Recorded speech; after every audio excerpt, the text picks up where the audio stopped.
Nice story, but it doesn't concern us. Nice story about you and your unknown electricity fuel, but we've got our own problem. We're looking for a mysterious power source. But it does concern you, Willa. That could be your moonstone, right? Oh shit, she's right. So for the rest of the movie, Addison is like pretending to be a werewolf. She shows up to school the next day and she's like, I'm a werewolf. I've always been a werewolf. Maybe I'm not meant to be cheer captain. Maybe I'm meant to be eating gerbils.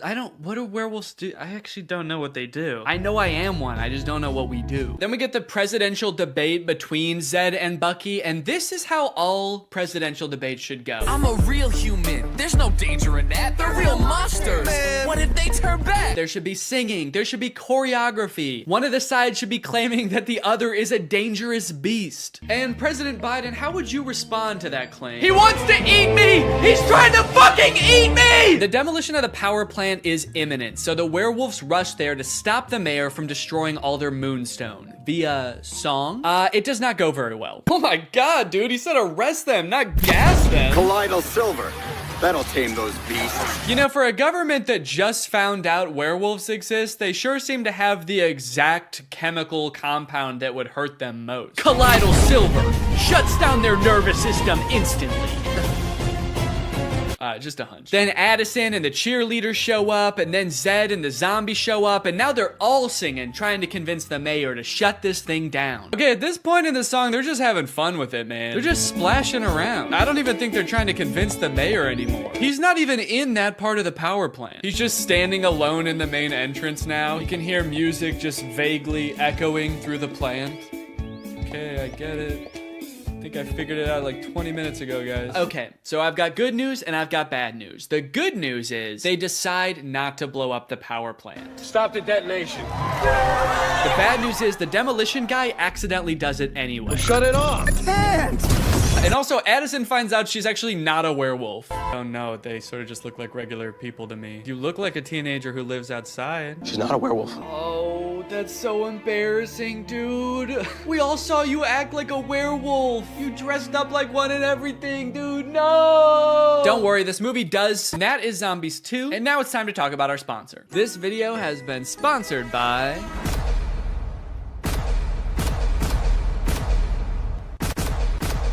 Guys, it's the season of giving, gathering, and with HelloFresh, it can be the season of saving. You can actually save money this holiday season with fresh, delicious recipes delivered straight to your door. It's cheaper than takeout, it's easier than grocery shopping, and the meals turn out so good. I like HelloFresh because I'm not really much of a chef. Okay, I don't really know how to cook well, but every time I cook HelloFresh, it ends up turning out great. Last night we had these Tex-Mex enchiladas. Didn't take too long to prepare. Turned out great. Honestly, best homemade enchiladas I've ever had, and I was the one who made them at home. I've got a lot going on. I've got a baby. I've got family visiting. It's a busy time of year. So sometimes it can feel impossible to get a good, nutritious homemade meal in, but not with HelloFresh. Can I let you in on a little secret? Some of their meals only take 15 minutes to prepare. How is that possible? Must be Santa. And guess what? HelloFresh is actually more than just dinners. They've got breakfast, they've got lunches, they've got snacks. So you can start skipping the grocery store for a variety of meals. HelloFresh is making life so much easier. So if you want to check out HelloFresh and for free breakfast for life, visit the link in the description or scan this QR code. One breakfast item per box while subscription is active. That is free breakfast for life with HelloFresh at my link. Again, this QR code. Don't use a different QR code, it won't work. Thank you to HelloFresh for sponsoring this video, and thank you to you guys for checking out HelloFresh. All right, thank you guys for watching this video. If you're new here and you're not subscribed yet, make sure you subscribe and turn on my notifications to join Greg. We are the fastest growing army on YouTube. Do not look that up. I'll see you guys next time. Bye-bye.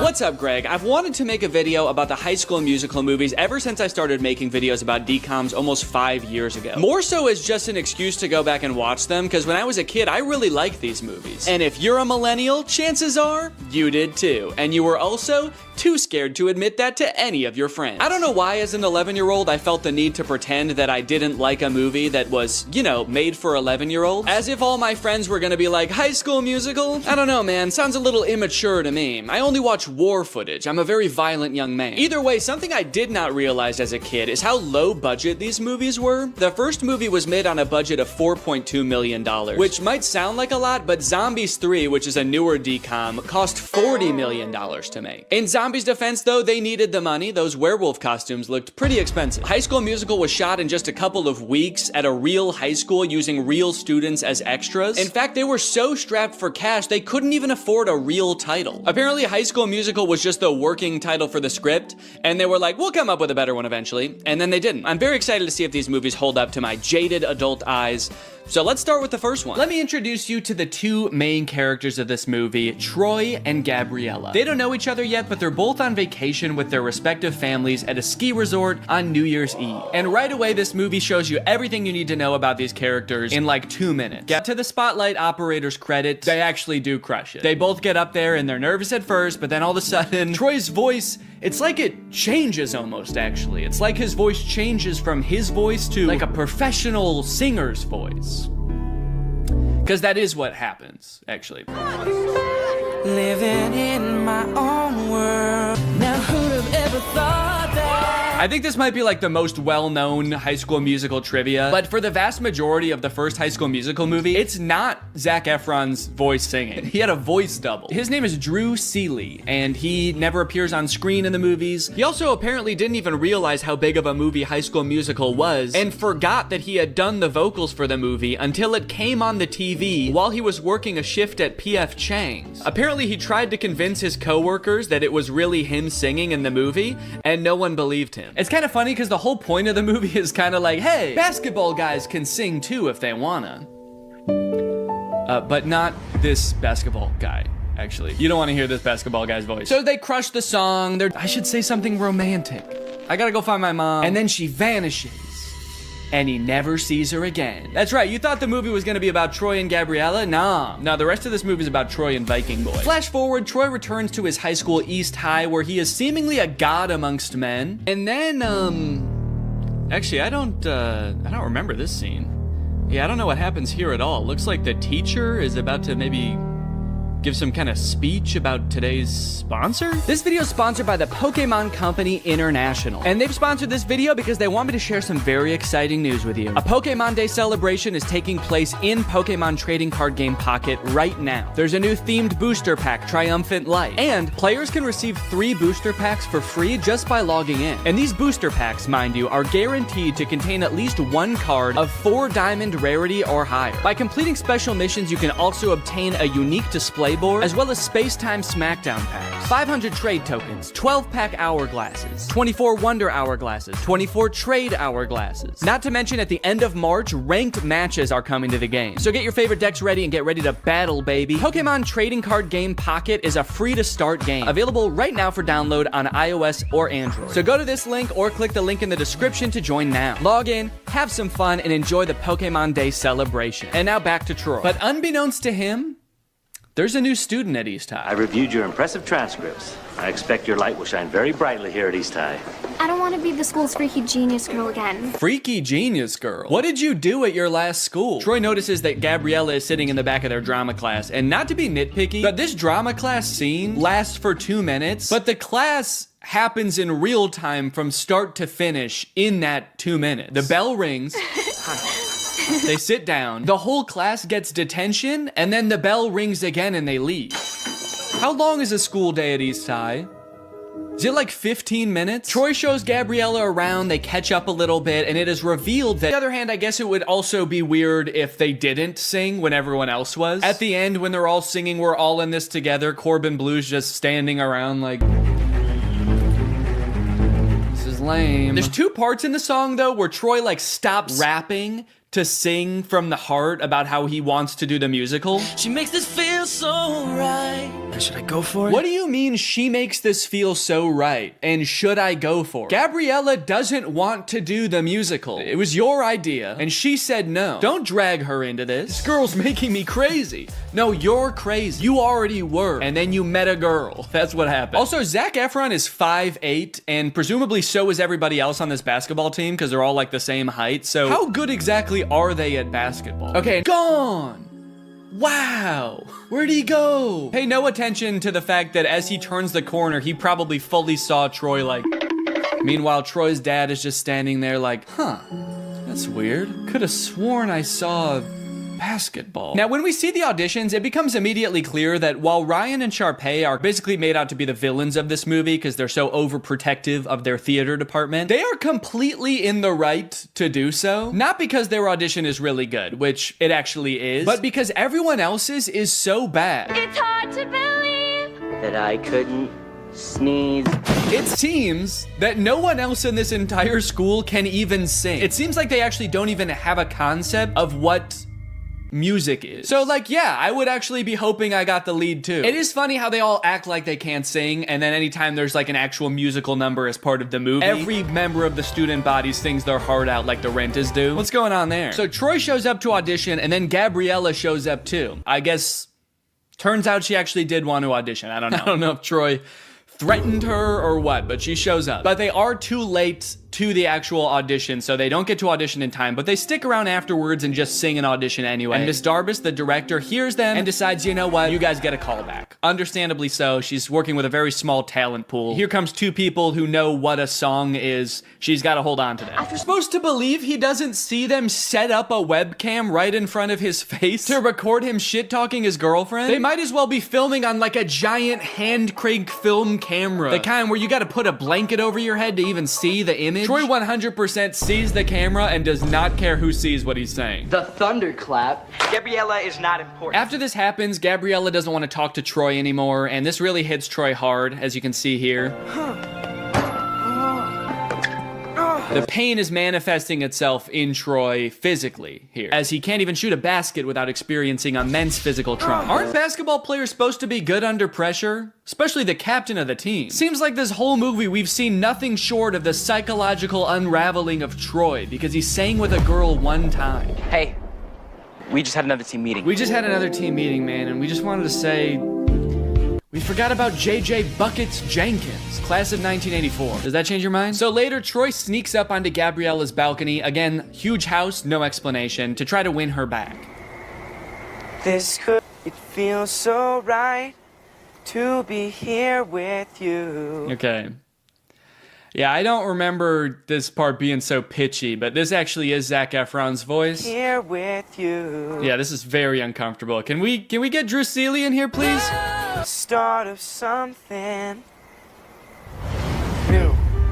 It's a Pairs audition. Saying it's a Pairs audition kind of implies, like, I would audition without you if I could. I guess Troy meant what he said earlier to the webcam. He really does not care about Gabriella. He just wants to be in the musical. Gabriella is not important. You might make the mistake like I did when I watched this as a kid of thinking this is kind of like a Romeo and Juliet story about Troy and Gabriella. And it is a Romeo and Juliet story, but Gabriella is not Juliet. Juliet is just the musical. Don't sing and dance with them like you learned a valuable lesson. Get out. If Gabriella dropped dead right now, you would dance on her grave. And that's High School Musical 1. Many people lovingly remember little Viking boy from the first High School Musical movie. And while he rocketed to stardom in the wake of the first movie, his troubled life and fall from grace has been the subject of many concerned Twitter threads in the 19 years since. Do you know why I pulled you over today, sir? Huh? I said, do you know why I pulled you over? You're all over the road. Huh? All right, you want to play tough, asshole? That's fine. Huh? All right, step out of the vehicle, take off that helmet. No, I can't take this off. It's a birth defect. It's part of my body. Are you drunk? I don't know, huh? Let's think about that. Does crack get you drunk?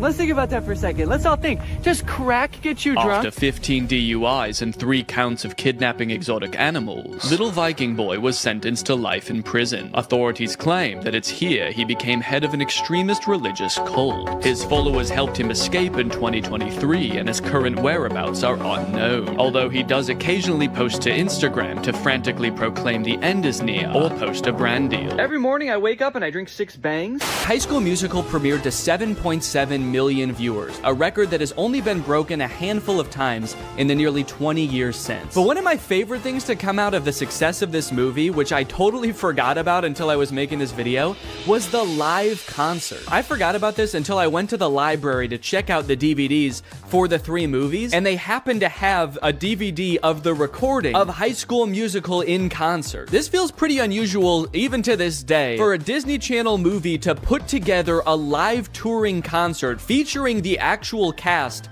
of the movie, selling out arenas with audiences in the tens of thousands around the world. But it wasn't the whole cast, actually. Zac Efron couldn't be there because he had a commitment. He was filming Hairspray at the time. So who did they get to fill in for him? Living in my own world.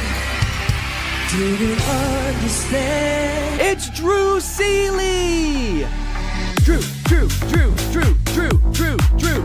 Seeley! I'm sure they advertised the fact that Zach wasn't going to be there and Drew would be in his place, but I have to imagine every concert, there were like 1 or 2 kids that were like, what the fuck? Zach looks different in person. With all the success of the first movie, they had to crank out a sequel fast, which they did, releasing High School Musical 2 in August of 2007. And you might think it would be impossible for them to catch lightning in a bottle twice, but oh baby did they. What time is it? Sequel time. One of the first things I noticed is that despite only a few months having passed from the events of the first movie, Troy looks drastically different. His hair is much darker, he has a different haircut so you can see his ears now, but most strikingly of all, his eyes have somehow become more blue. You actually listening?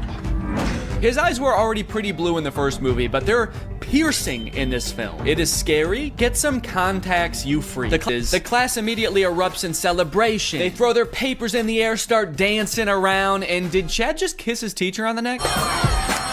Yeah, he just kissed Miss Darbus on the neck. That's too far. Luckily, it doesn't look like she cared. She's just vibing. Good to be chilling out.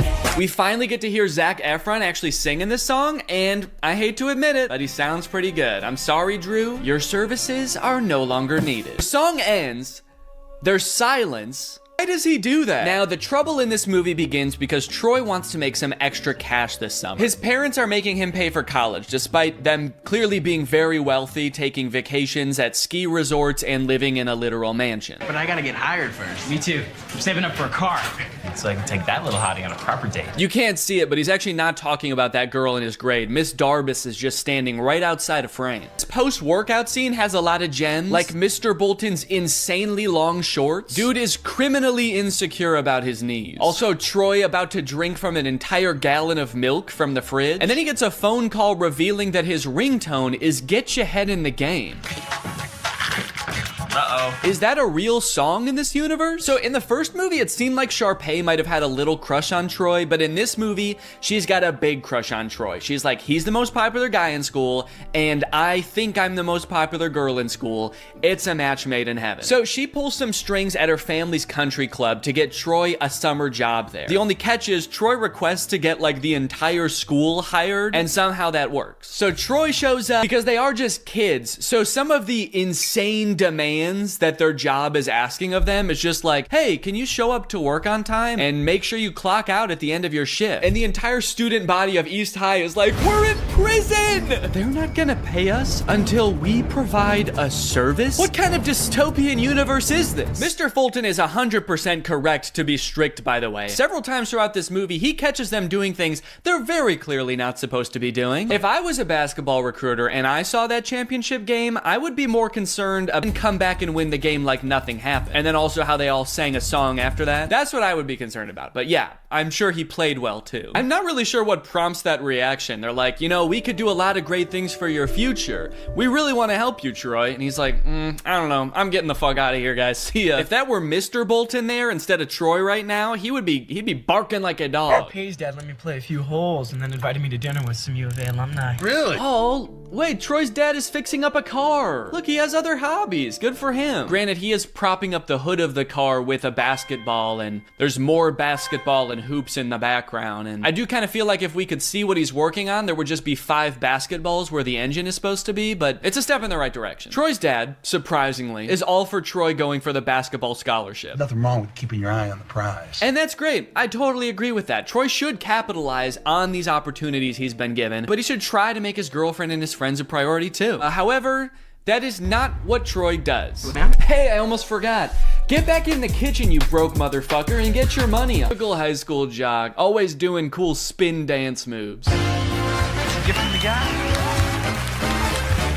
I love sports. It's a gift from the guy. Look how much taller the actual basketball players are than Troy. I hate to say it, man, but he's gonna get crushed in college. He doesn't stand a chance. And not to mention, they definitely don't take singing breaks in the middle of practice. I don't dance. This song is great, but tell me why at the end of the song, Ryan and Chad are wearing each other's clothes. Because they don't ever address that. It's such a confusing part of the movie. Why did they change clothes? When did they get naked? So I was confused about this, so I actually went looking and I found an article where the two actors explained what happened. The outfit swap was actually suggested by director Kenny Ortega. Quote, he had the on-the-fly idea at the last minute, Blue said. We had already done one take of that scene and he did the usual thinking gesture and said, switch outfits. Bro was cooking.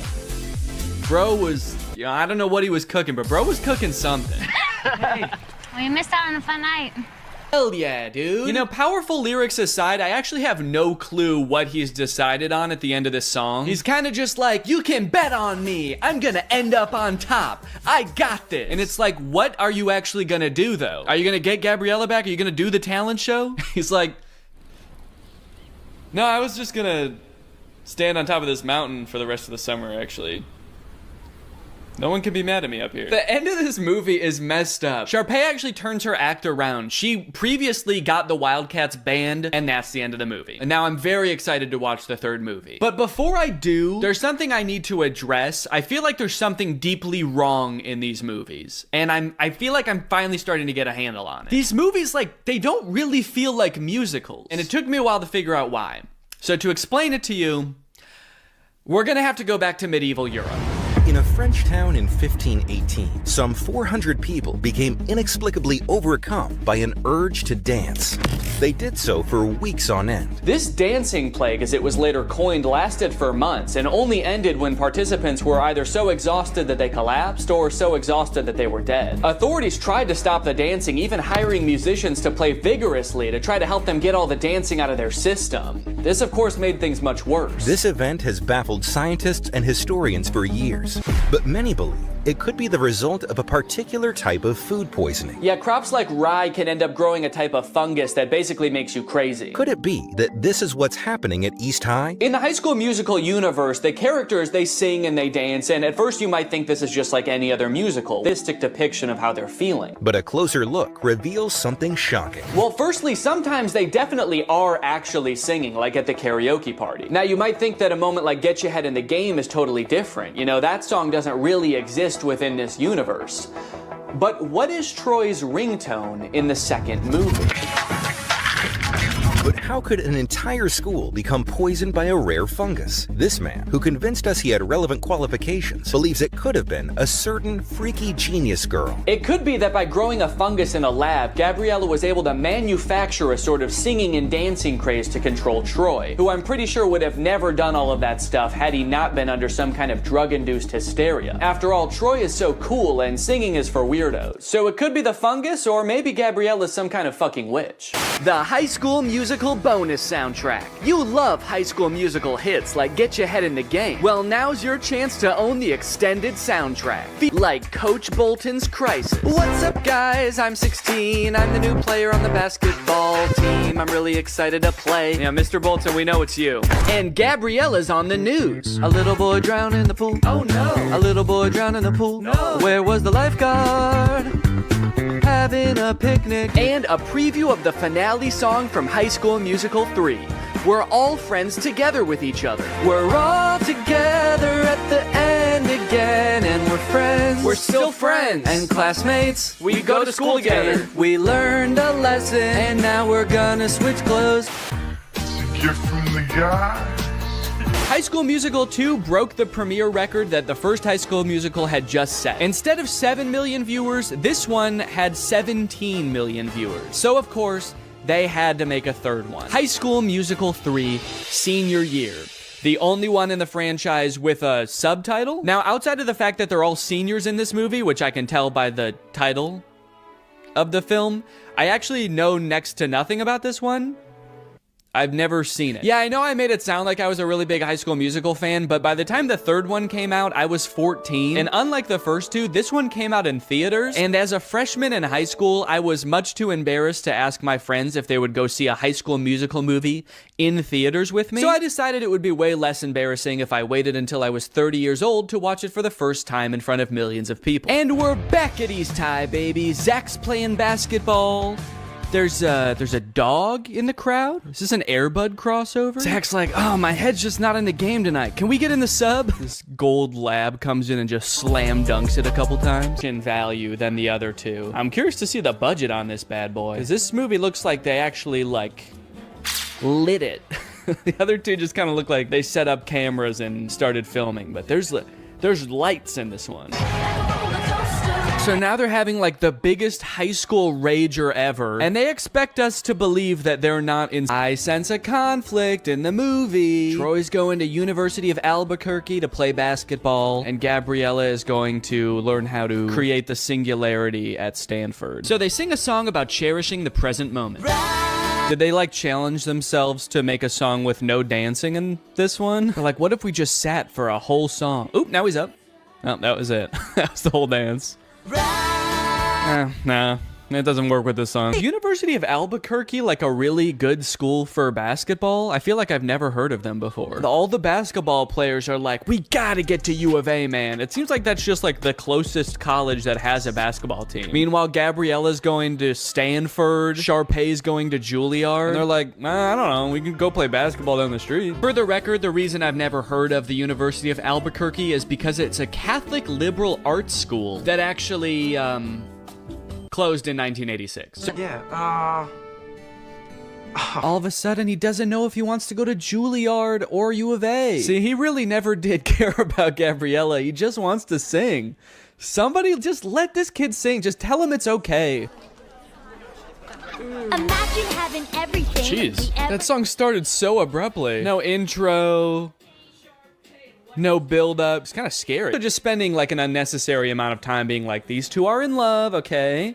Don't forget that they're in love. That way, when whatever happens, we're gonna all be sad, all right? So that way, when Troy picks U of A and Gabriella gets hit by a bus, it's gonna be sad. I think they're gonna end up going to the same college. They couldn't possibly end this entire series by being like, they didn't actually like each other that much. They're just gonna call it quits. Yo, this movie's kind of funny, man. Makes me look weird. I like that they're like, should I wear plaid or ruffles or a really old suit? And it's like, no, you should wear, just go to Men's Warehouse and ask for a prom tuxedo. Should I wear the ugliest thing that you've ever seen? No, just go. Just tell them you're going to prom and they'll just give you the most generic tux you've ever seen. Can't wait to remember. This reminds me of when I was a senior in high school and I was getting ready to go for prom, and I sang this song called Thinking About Going to Prom. We're Troy and Gabriella, we like each other. Also, the stakes feel very low right now. What am I supposed to be worried about right now? Troy is like, I don't know what college I want to go to, and Gabriella's like, I also have choices to make. I still have decisions to make too. And she has not elaborated, and so I don't know what I'm supposed to be worried about. Now they're at some kind of junkyard. Just hanging out at a junkyard as if we've always known that this is what they do. It kind of reminds me of senior year in high school when I danced around in the junkyard with my best friend and we sang a song about how the boys are back. It's weirdly similar, actually. Whoa! The junk men who live in the junkyard are here. What's going on? What if Troy and Chad turn around and see them and they're like, whoa, what the fuck? Who are you? Maybe I'll just stay here next year. Cool about Troy being there right now, but as she walks through the school to get back to her car, she realizes he totally trashed the place. She's like, he tore down posters? He flipped an entire hallway upside down? How did he do this? I don't think I can do it, Troy. Uh-oh. Is that a Dr. Pepper in the background? That looks good. We're not going to college, baby. We're gonna stare at this camera forever. And that's it. That's High School Musical, baby. As far as endings go, I think they did a decent job with a nearly impossible task. It's a Disney Channel movie, so it's not like they can just like make everybody break up and go their separate ways at the end of the movie. That would be too sad, obviously. But they also can't make everybody just go to the same college and do the same thing, because that would be unrealistic. So it leaves the door open. My only issue is that in doing that, they kind of don't really provide any closure. Feels like they kind of just pushed Troy's decision of what he wants to do with his life further down the road. But if you are looking for some closure for Troy, I might have something that helps.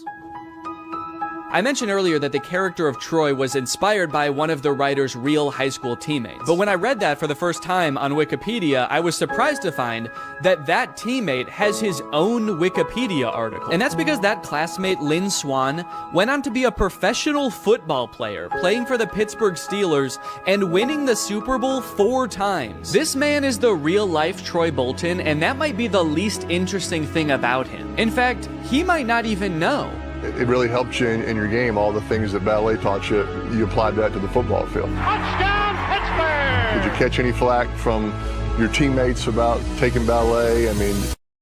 Oh, always. It's a gift from the guys. But I'll always remember a Hall of Famer who rose to the occasion each time. A plie-making playmaker. But you're a playmaker. Did you ever think maybe I could be both? Who could defy gravity.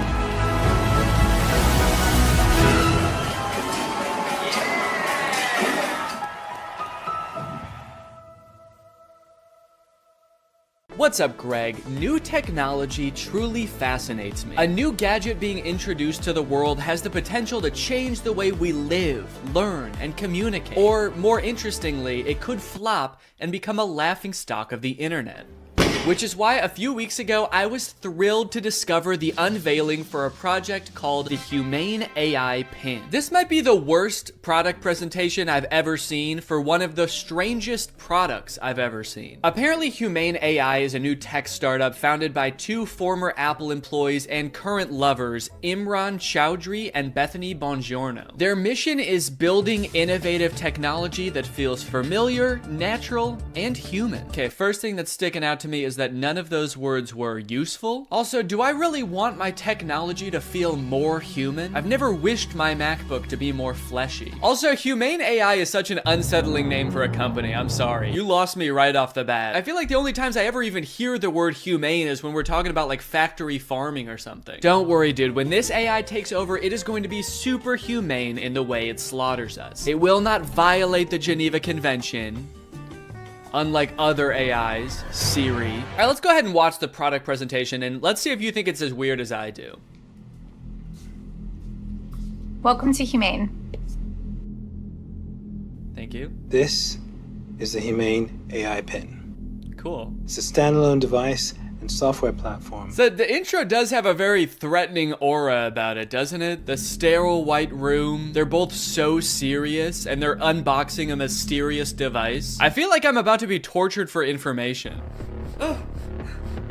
What is that? This is the Humane AI Pin, and it is the last thing you will ever see. Ah! It's a standalone device and software platform built from the ground up for AI. Okay, so it's some kind of mobile device. It's built from the ground up for AI, and I'm very excited for them to tell us what that means. It comes in 3 colorways. Okay. Got Eclipse, Lunar, and Equinox. Those are not colors. There's 2 pieces, a computer and a battery booster. And the battery booster powers a smaller battery inside the main computer. Okay, great.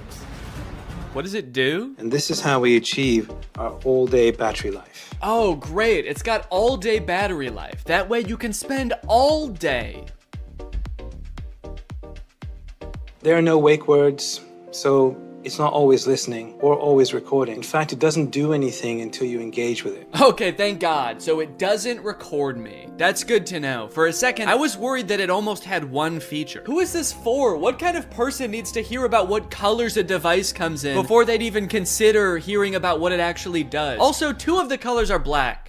You designed 3 colors and 2 of them are black. You couldn't come up with a 3rd color? Also, I'm sorry because I know that not everyone is super comfortable in front of a camera. It's not a skill set everyone has. But maybe you guys should have like hired a spokesperson or something instead of letting the world's 2 sleepiest CEOs do this product demo. Now, the battery booster powers a smaller battery inside the main computer. Are they okay? This thing has all-day battery life. That's because it actually feeds on your life force. I've had mine on for 3 months, and you probably can't even tell the physical toll it's had on me. And your engagement comes through your touch, voice, gesture, or the laser ink display. Whoa, wait, okay. Holy cow. We have a feature. It actually does something. I will admit I was not expecting that. Why didn't you lead with that? I mean, I don't know what that is or what it does, but at least it's something. It looks futuristic. I don't know about the name laser ink display though. That doesn't sound very futuristic. The laser ink display. Sounds like a printer. It also comes with its own connectivity built right in. Our own Humane network, connected by T-Mobile. Our very own network. That is T-Mobile's network. We were able to pack a lot of technology into something really small. Tell me about it, dude. I can barely even count all the technologies you put in this thing. You got the laser ink display, all-day battery. Black, is that a technology? They continue for a while just using buzzwords and vague expressions to explain what this thing does until like 3 minutes into the video when they finally give us a demonstration of something tangible this thing can do. Play the song How Music Makes You Feel Better. Doesn't look like it's making him feel better. We've partnered with Tidal, which you get out of the box. Okay, finally, we know one thing it can do. It can play music. And not just how you would normally listen to music either. You can give it little riddles to try to figure out what songs you want it to play. Play music written by Prince, but not performed by Prince. Give me songs written by first-born left-handed British women who have never been to Ibiza that weren't released on weekends or holidays. Can Alexa do that? I don't know. I don't think anyone's ever tried before. Got my music controls. If I go to the left, I can go back. If I was to go down, I can pause. Wow, okay, that actually does look a lot more convenient than using Tidal on my phone, but only because I don't have Tidal on my phone. After this, we do start to get some truly incredible demos using this product's advanced AI. When is the next eclipse? Where is the best place to see it? The next total solar eclipse will occur on April 8th, 2024. Best places to see it are Exmouth, Australia, and East Timor. Huh, that's weird. This NASA article says that that eclipse that's happening on April 8th is actually not going to be visible in Australia. It's only going to be visible from like the US. It actually seems like it's going to be nighttime in Australia during the eclipse. Well, what are you going to do? I mean, they're a technology company. They're not a space company. What would you expect them to know about the moon? They only named all of their colors after it. I hate to interrupt this video, but I have to tell you guys about a revolutionary discovery of my own. I just found out that for the past 2 years, I've been paying for Apple Music despite not having any recollection of ever signing up. I don't use Apple Music, but nevertheless, I've paid them like $200 without ever even having used their service. I think this is a pretty relatable issue in this age of subscription services. And something like this could be happening to you too, but luckily, today's sponsor, Rocket Money, is here to help. Rocket Money is the personal finance app that helps you cancel subscriptions, lower bills, and manage your money better. Rocket Money is super helpful with things like my recurring Apple Music charge, because not only does it help you identify recurring charges, it also helps you cancel them. You can actually cancel subscriptions right within Rocket Money's app with just a couple of taps. You don't got to worry about navigating the service's own website. You don't got to worry about pesky customer service calls. Here's why I think this is going to work for you, because Rocket Money has saved its customers an average of $720 a year, with over $500 million in canceled subscriptions. So to save more and spend less, join the over 5 million members using Rocket Money today. Go to rocketmoney.com/Danny or click the link in the description to get started today for free. And you can also unlock even more features with premium. That's rocketmoney.com/Danny to get started for free. Thank you to Rocket Money for sponsoring this video. And now back to said video. How much protein? These almonds have 15 grams of protein. Great. Those almonds for sure do not have 15 grams of protein. An entire cup of almonds has 20 grams of protein. This dude was holding like 9 almonds. Did I think he was asking about his whole hand? Because that actually might be accurate. I'm gonna eat it. Enjoy it. Guys, I hate to say it, but I don't think your thing works. You only asked it to do a couple things and it got 2 of them wrong. He does do a demo where he sends a text later in the video and that seems to work. Tell Andrew I'll be there later tonight. But to be fair, we never see the person receive the text. I got a weird text from Imran that just says, learned how to go potty big boy style. Interestingly, after people started to realize that all of the information in this demo was wrong, they actually re-uploaded the video pretending that the pin gave the correct answer the entire time. How much protein? A half a cup of almonds has 15 grams of protein. Don't believe it. That's humane propaganda. The AI pin allows you to shop in the real world. How much is this online? This is $28 online. Great. buy it. That one is super confusing. It doesn't give you any information on where it's getting that price, where you're buying it from, when it will arrive. I feel like you need to give it at least some specifics, otherwise it's definitely gonna mess up your order. Go ahead and buy this book. Sending to Sudan. No, send it here. You didn't specify. Sending to Sudan. Shit. Now, if you're wondering how you can get one of these things, the prices range from $700 to $800 for the more expensive colors. And they're estimated to ship in March of 2024. Now, you might be thinking the price of $700 is a little bit high for this thing, but think about it this way. What other product on the market can so accurately tell you how many grams of protein aren't in 9 almonds? Okay, they've also got this little short film about the human experience using their AI pin. Isn't life about what we experience? What we smell? Can I eat this? Yes, dragon fruits are low in sugar. What is this thing, my mom? Can I drink this? Not before you finish your vegetables. And say please next time. What did you just call me? I am your pin, young man. Dude, I want to buy this thing just for that feature. I want to hold every object, creature, and human in front of this thing and ask if I can eat it. Do you need something from me? Can I eat that? Analyzing. Oh, no, you can't eat me. I'm a person, so. High fat content detected. Rude. 1 gram of protein detected. That can't be right. Tiny balls detected. All right, what the hell? Enjoy it. Yes, yummy. Wait, stop. No, you cannot eat me. I'm a human. All right, man, who do you think I'm gonna trust? You or my $700 pin? Last time I checked, this pin doesn't have tiny balls. This thing tells me what to eat, when to eat. It even suggested this very fashionable outfit I'm wearing today. Is that why you're not wearing pants? They're in Sudan. What we hear? Hey, what should I get here? What is this interaction? Who are those people? Does he know them? Man, if he's in a different country where he doesn't speak the language, I would not trust that pin. Based on everything we've seen so far, who knows what it's saying to these people? What we see? Capture this. Dude, parents are gonna love that feature. Me walking around a park with my AI pin. Capture this, baby. Capture.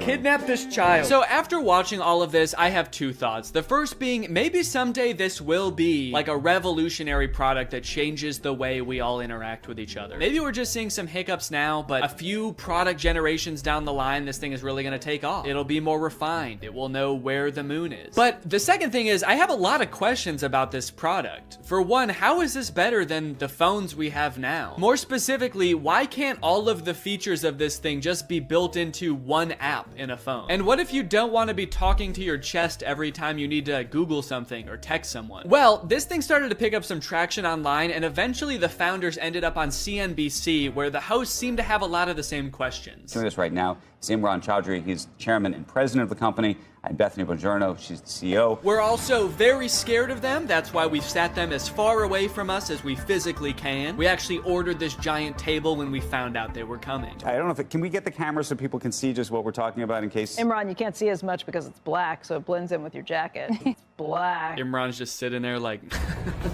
It's Eclipse. It's privacy first, so it's not always recording. It's actually just doing things when you want it on demand. Is it doing something right now, or are you recording us? It's doing nothing right now. I get a little sense of pride when he says that. It's actually doing nothing right now. It's doing nothing right now. After years of research and millions of dollars spent, we finally designed a pin that does nothing. It's doing nothing right now. You might think that's a bad thing, but you've never met this AI. It's evil. Turn around, maybe you can get that on camera. Oh, yeah. I see your hand. Yes, keep showing it. I see your hand. Can you see that? Yeah, what's that telling you? Oh God, dude, I do feel for him. I mean, these people are not like media trained, I feel like. They really should have hired a professional spokesperson, because I feel like they're just so out of their depth.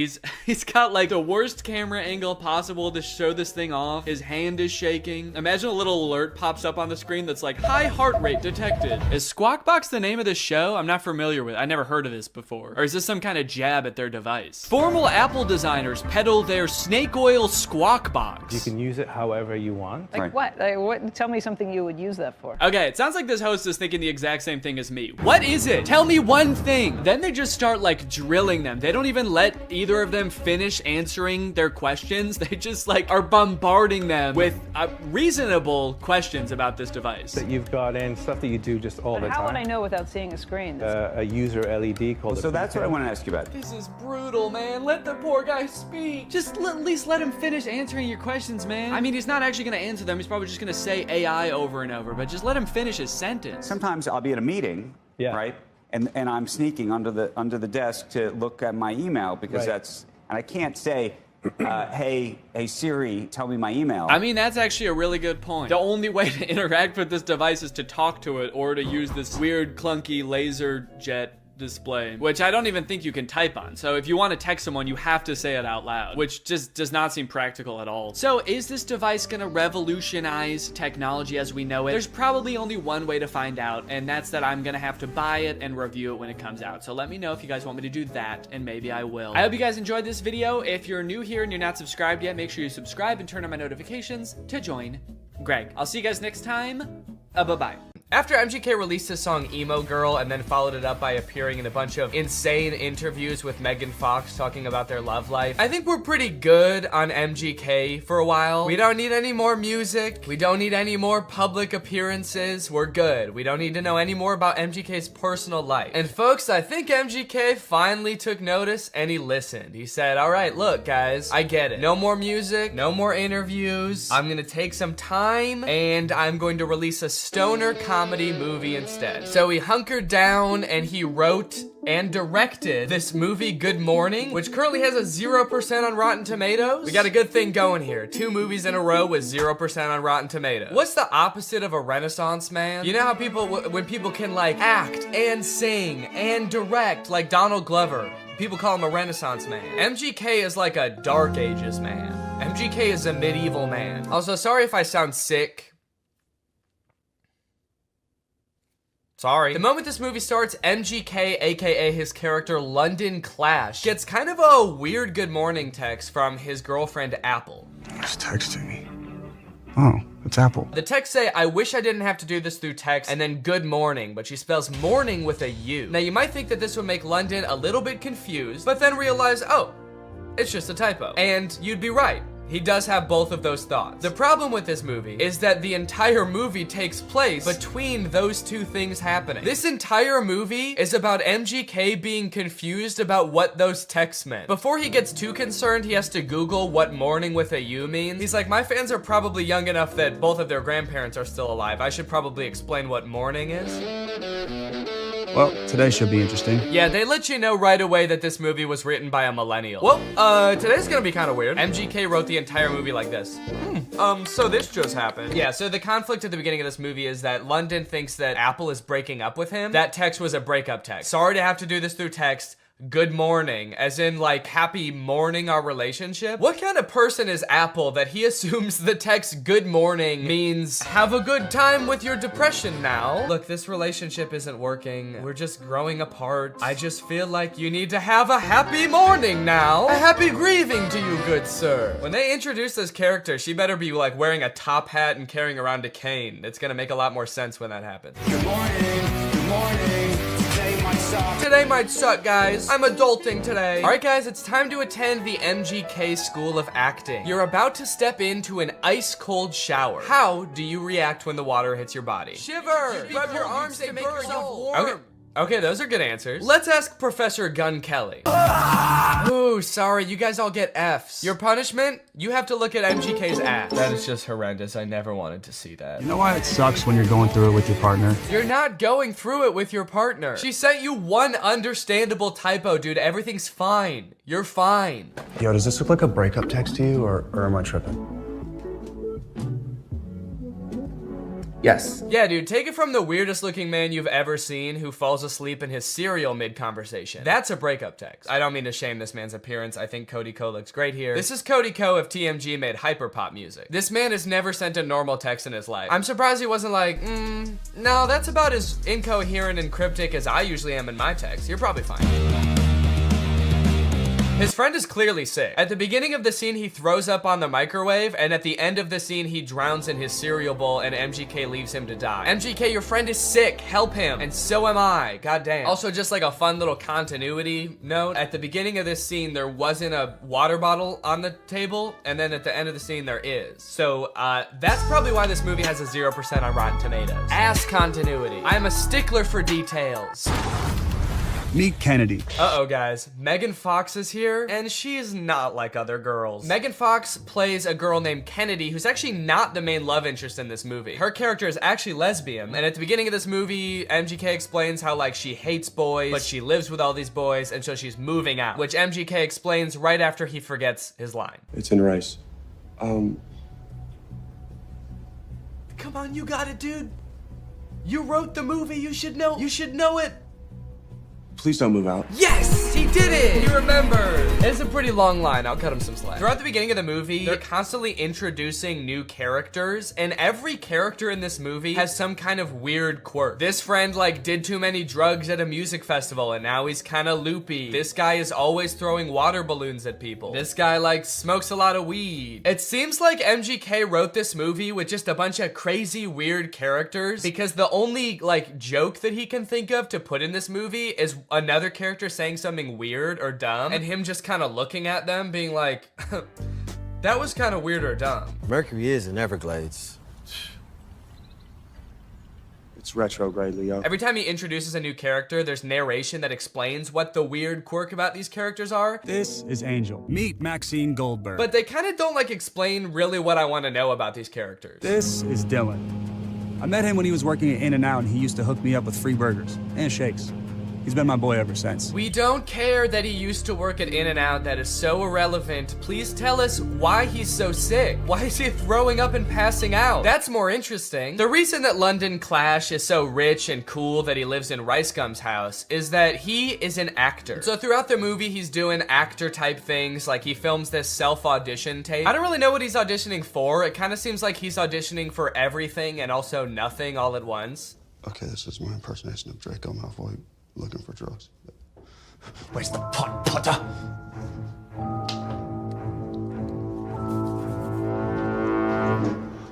I don't like Draco very much. Honestly, this scene is pretty sad. I felt bad watching it. They don't explain what he's supposed to be auditioning for in this self-tape, but whatever it is, Jake Novak has a better chance of getting the role. I want to be the next SNL cast member. Now here's where the movie prevents the second conflict. That's right, this movie has two conflicts. The first is he gets that text with the typo, but the second is that today he has the biggest audition of his career. And no, it wasn't that self-tape audition. I guess they just kind of threw that in for goofs. He's auditioning to be the next Batman. I'm still waiting to hear from my agent about this Batman role. So, throughout the movie, London is faced with two equally important problems. The first, he has to prepare for the most life-changing, career-making audition of his life. And the second is that he's having a little bit of trouble getting a hold of his girlfriend. The stakes can't get much higher than this, folks. But Danny, can't he just prepare for the audition and then try to get a hold of his girlfriend later that day or tomorrow at the latest? No! They could be dead tomorrow, especially that one guy. He could die any second. They have to do both of them today. This movie kind of feels like a Lele Pons YouTube skit from like 2017, but instead of like 10 minutes long, it's an hour and a half long. From the sound effects to the uncomfortable silence between every spoken line in this movie. Why would you give me goat milk? I watched an interview. You said you like goat milk. I can't tell if they're using the awkward silence for like comedic effect to like really hammer home that like, these guys are kind of weird. Or if the silence is more just because nobody knows their lines very well. There's another option that they added in all these pauses in the movie because we're supposed to be laughing at the things that they're saying in the movie. So they added in nice little pauses for us to laugh. She left with the dude? A buff dude. And they had bags. And yes, they left together. In fact, it kind of feels like, have you ever seen people who have edited The Big Bang Theory so that it doesn't have the laugh track to show how like bad all of the jokes are? Who are you? Oh, I'm Denise, the new assistant manager. That's kind of what this movie feels like. Why are your eyes all watery? Because I'm high. That's way better. Bazunga. It's so fitting that this movie feels like a bad YouTube video from 5 years ago, because I'm pretty sure they filmed this at Rice Gum's old house. Did something happen in that house? Is there like a curse? 100 years ago, one of Hollywood's earliest YouTubers died in that house, and now all the content that's created there is cursed to be mad disappointing. Okay, so now they got to investigate what's happened to Apple. London's phone is broken, so he can't contact her, so the only thing he can do is go looking for her. So he goes to the last place she was seen and talks to Pete Davidson. Did you see Apple? Yeah, she was just here like 2 minutes ago. Did she say where she was going? You know what? She did. She actually... No, are you fucking crazy? You guys never talk to me. I mean, the only reason you know my name is because it's on my name tag right there. B-E-R-R-Y. Barry. Pete Davidson feels like he's not really invested in this movie at all. He breaks the fourth wall a little bit too much in this movie. He reads his name tag like he's making fun of the fact that it doesn't say Pete Davidson. He's like, Barry? That's not my real name. My real name's Pete. It's funny because I'm very clearly Pete Davidson and not some guy named Barry who works at a valet stand. There's also a scene later on in the movie where he looks directly into the lens of the camera. I think they could have cut that out. Well, talking to Pete Davidson, sorry, Barry. It's just so funny that he's pretending to be Barry. Talking to Barry didn't get him any leads, so I guess that means now it's time to go to his audition. No, sorry. Sorry, he breaks into Apple's house to find clues? Find clues, please. Find clues of what? What might she have left lying around that would indicate whether she made a typo this morning or not? They find a bag of her fingers? She was missing her fingers this morning. That's why she fucked up the tags. Oh. We should probably call the police, right? I'm not breaking into my girlfriend's house.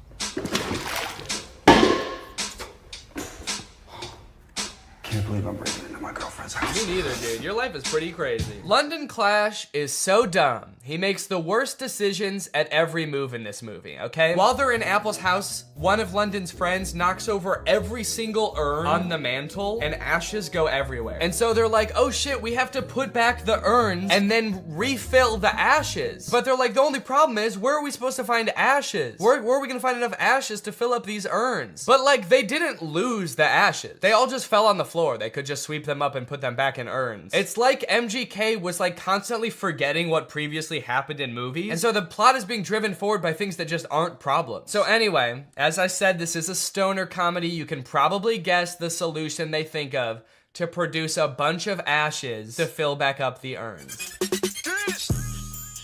I'm stoner. Yep. They're gonna smoke a bunch of weed. Ah, bunch of weed. This movie's crazy. They're gonna smoke a bunch of weed. Well, at least this dumbass plan that doesn't make any sense is gonna result in like some crazy shit happening, right? Something funny's bound to happen now, right? Wrong. They just spend like 10 minutes having a boring ass smoke session on the couch. And then one of them tries to talk to a lobster. They really sat around writing this movie and were like, what's the craziest thing that could happen while we're high? And then settled on talking to a lobster. You know, since weed is legalized in a lot of places like California, where they filmed this, I feel like stoner comedies aren't nearly as like interesting or edgy as they used to be. You know, smoking used to be kind of like a fringe culture. It doesn't really feel like this is like, it's like that crazy or funny anymore. This is a scene of 4 adults sitting around a living room and obeying the law. Why did you spell it like that? It's a typo. Oh my god, it was a typo all along? Who would have guessed that? So I guess now the movie can end now, right? The movie can't end now, right? The movie can end now, right? There's 30 minutes left in this movie? What the fuck is gonna happen? What are they gonna do for 30 more minutes? Sit at a diner, apparently. So you're probably wondering how they wrap this whole thing up, huh? MGK missed his audition, he's not getting the role. His girlfriend is pissed off at him. How are they gonna wrap this movie up? Some sort of grand gesture that wins over both the director and the girlfriend? No, obviously not. That would make too much sense. London Clash gets the role because the director happened to see an Instagram live stream where London Clash gets punched in the face by Dennis Rodman, and the director just assumes that London Clash did that because he wanted to like impress him or something. It's a whole other plot line that I didn't really go into in this video, but it doesn't make any sense in the movie either. So he's got the role, now the only thing left is to get the girl, which he does by sending her a text at the diner being like, can we talk? And she's like, sure. And so they're driving to meet each other. He's texting her the whole way. He's texting and driving, and they get into a car crash, and then they are both paralyzed. That face says it all. That just happened. That's the resolution. He almost murders her. Irresponsible. He was texting and driving and he almost murders his girlfriend, and that's how it ends. After the credits roll, there's like a fun little blooper reel where we get to see the actors like messing around and not knowing their lines very well, which would have been a lot more fun if I hadn't felt like I had just watched an hour and a half of exactly that. Well, folks, what do you think? From rapper to pop punk icon to writer, director, and actor extraordinaire, which do you think MGK did best? Leave it in the comments down below. What do you think he'll get up to next? It's anyone's guess at this point. Professional fencer? Or maybe like a chef? He'll start just making food. That might be kind of sick. And you know what? All he would need to get started is HelloFresh, America's #1 meal kit and the sponsor of this video. Guys, I love HelloFresh. They send you fresh, quality produce from the farm to your door in less than a week, so you can savor delicious summer flavors right from home. I love getting a HelloFresh box because you know what it means? It means I don't have to worry about what I'm gonna eat for dinner every night. I'm not gonna find myself driving to some fast food chain to get a quick meal, because I know I've got a quality meal that I can whip up in like 35 minutes right at home. And I know it's gonna be tasty. I know it's gonna be healthy. If you're trying to stick to a particular health goal, HelloFresh has you covered because they have veggie options, fit and wholesome options, and pescatarian options. So HelloFresh fits a variety of lifestyles. Their plans are super flexible. You can pause 1 week if you want to. You can add more food 1 week if you want to. And even if you're on vacation, you can change the delivery address to deliver to your vacation destination. And then you can have home-cooked meals when you're at the family reunion. HelloFresh is the very first carbon-neutral meal kit company, and nearly all of their packaging is recyclable. They help cut down on food waste because they send you pre-portioned ingredients so you're only using what you need. So if you want to check out HelloFresh and have a flavorful summer, then head on over to HelloFresh.com. Use my code TrulyGreg16 for up to 16 free meals and 3 surprise gifts. That's HelloFresh.com. Thanks to HelloFresh for sponsoring this video. Thank you to you guys for checking out HelloFresh. Now I'm going to do the outro of this video. All right, you guys, thank you for watching this video. I hope you enjoyed it. If you're new here and you're not subscribed yet, make sure you subscribe and turn on my notifications to join Greg. Greg is what I call my audience here on YouTube. We're the biggest and happiest family on YouTube. That is a scientific fact. Please do not look it up. Please do not fact check me, because facts don't care about your feelings and I don't care about facts. All right, I'll see you guys next time. Bye. Hello, Greg. Why are movie studios making bad movies on purpose? I swear to God they are. I'm sure most of us by now have seen clips from the new Pinocchio movie. Father, when can I leave to be on my own? And that had me pretty skeptical, honestly. You're trying to tell me they made it and they were like, the main selling point of this movie is that it will be good? No chance. And now I've recently seen people talking about this movie Marmaduke. It's about a cartoon dog voiced by Pete Davidson. It has 0% on Rotten Tomatoes. I've watched it and it is in fact the worst movie you'll see this year. And it just really seems like they're trying to make bad movies on purpose. This movie is just heinous. It feels like Netflix just like fed an AI a bunch of scripts of bad movies until it spat out Marmaduke. This movie is not good at all. I think it has 0 redeeming qualities, actually. There's nothing good in this movie. I would even give it a negative score if I could. I like that I said that as if there's something stopping me. I'm my own entity. I'm not limited. I don't have a boss telling me I have to give it a positive score. I'm gonna give it a negative 6 out of 10. Once upon a time, there lived a very large and very sad doggy.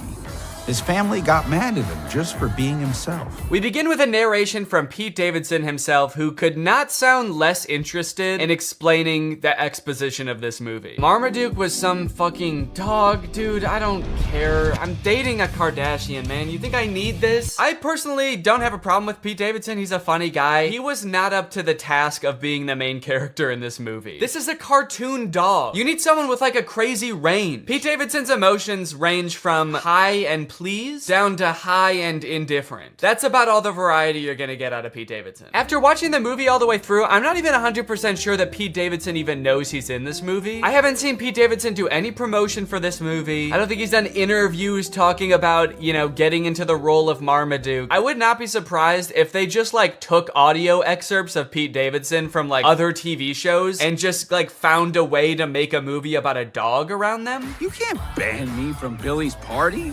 It won't be a party without me. Gather round, boys and girls, and watch this. Go ahead and look at the characters in this first scene here and tell me, what is your reaction? Art is subjective. What you like depends entirely on your life experience, your personal taste, you know, where you were born and raised. For example, I was born in the 1990s on Earth, and I hate every single one of these characters. There are 3 body shapes in the universe of Marmaduke. There is eerily slender, bouncing egg. That's right, they don't walk, the round characters. They just kind of bounce from place to place. And then there's Mom. Mom has a serious case of the Pixar mom syndrome. I guess the creators of Marmaduke decided to take a page out of Pixar's book when designing the mom, and then they ignored all the other pages in the book about like how to make a movie. Anyway, through a little bit of narration, we find out that the reason Marmaduke is not allowed at this party is because he's basically a terror to the family. Marmaduke is a nightmare. He chases the cat, he tackles the local butcher for some bones, he beats the shit out of the dad. This dog is terrorizing his family. This is a bad boy. Don't you think you're being too hard on poor Marmaduke? He's gone too far, Daddy.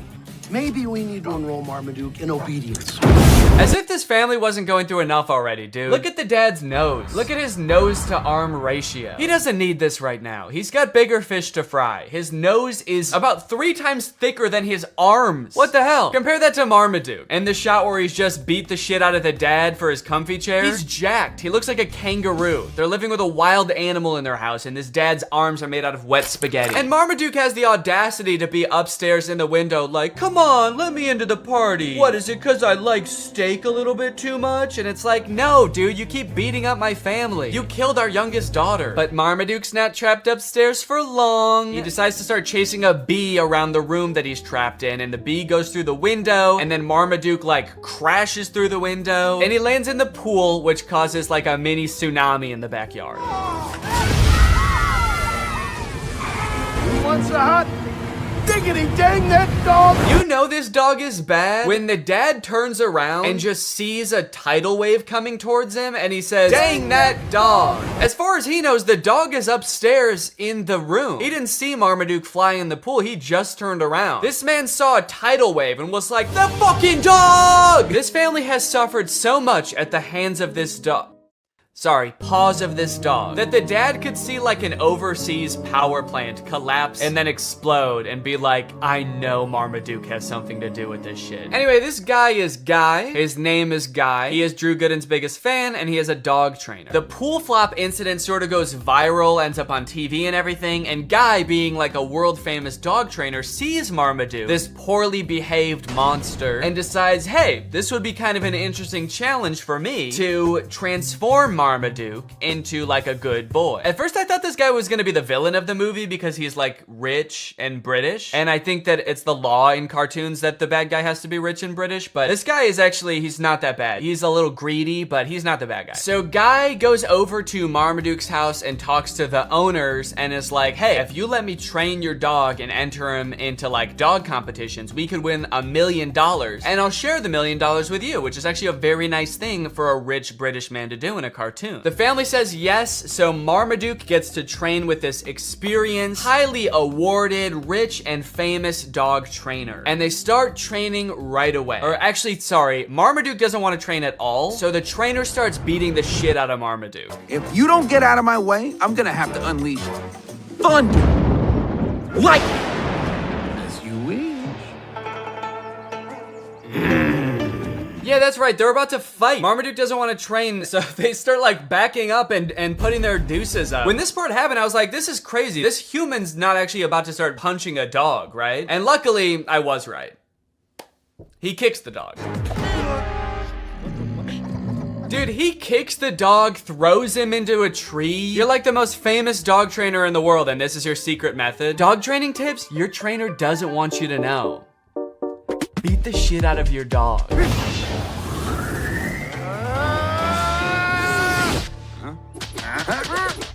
That's enough for today. That's enough for today? You didn't do anything. You just hurt a dog. You didn't teach him any tricks. He doesn't even know how to sit. All right, the first trick we're gonna learn today is how to dodge a punch. What is going on? You go stand in the corner. Why is my daughter in the corner? Okay, so they throw a fake party to get the babysitter mad at the kid so that the babysitter yells at the kid, and then they have the parents come back in after the party has left to be like, look, she's crazy. They had a party, a mariachi party. She's yelling at this girl for throwing a party. There's no party here. So it seems like in this one, they've basically framed the babysitter. So I'm gonna have to recreate this video, at least the title and thumbnail. But luckily when Brent copies a video on YouTube, he usually doesn't copy the actual video. He just copies the title and thumbnail. So I can kind of do the same thing. I can use the same title, same thumbnail, but then make the video itself kind of about whatever I want. So I thought about doing a commentary on the world's most evil real babysitters, but then I started to read up on it, and it was way too depressing for a comedy video. I don't know if you guys have ever heard of this crazy website called The News, but there's some crazy stuff on it. Anyway, I found this YouTube channel called Generation Hope that basically makes low-budget Darman style videos, and they had one about an evil babysitter, so I got to work filming a video about that. Then I took a picture of myself for the thumbnail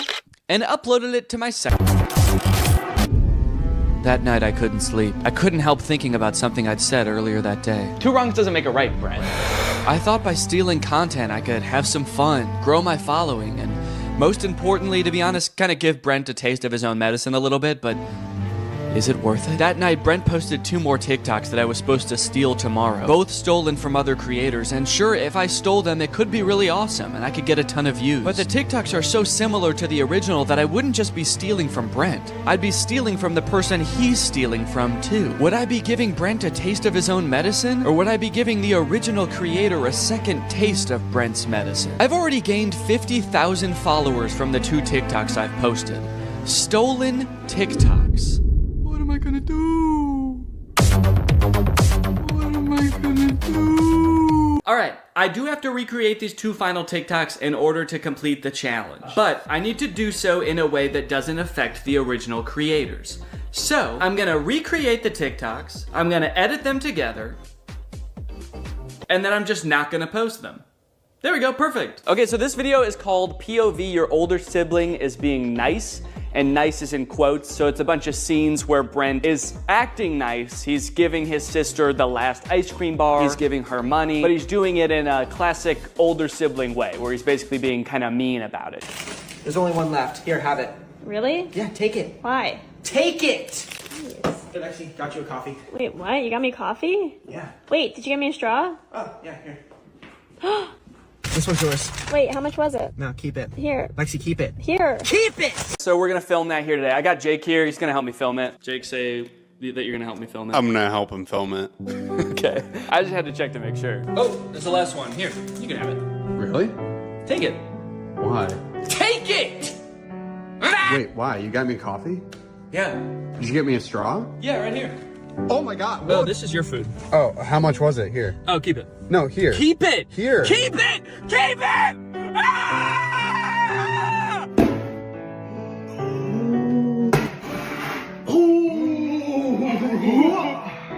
You missed.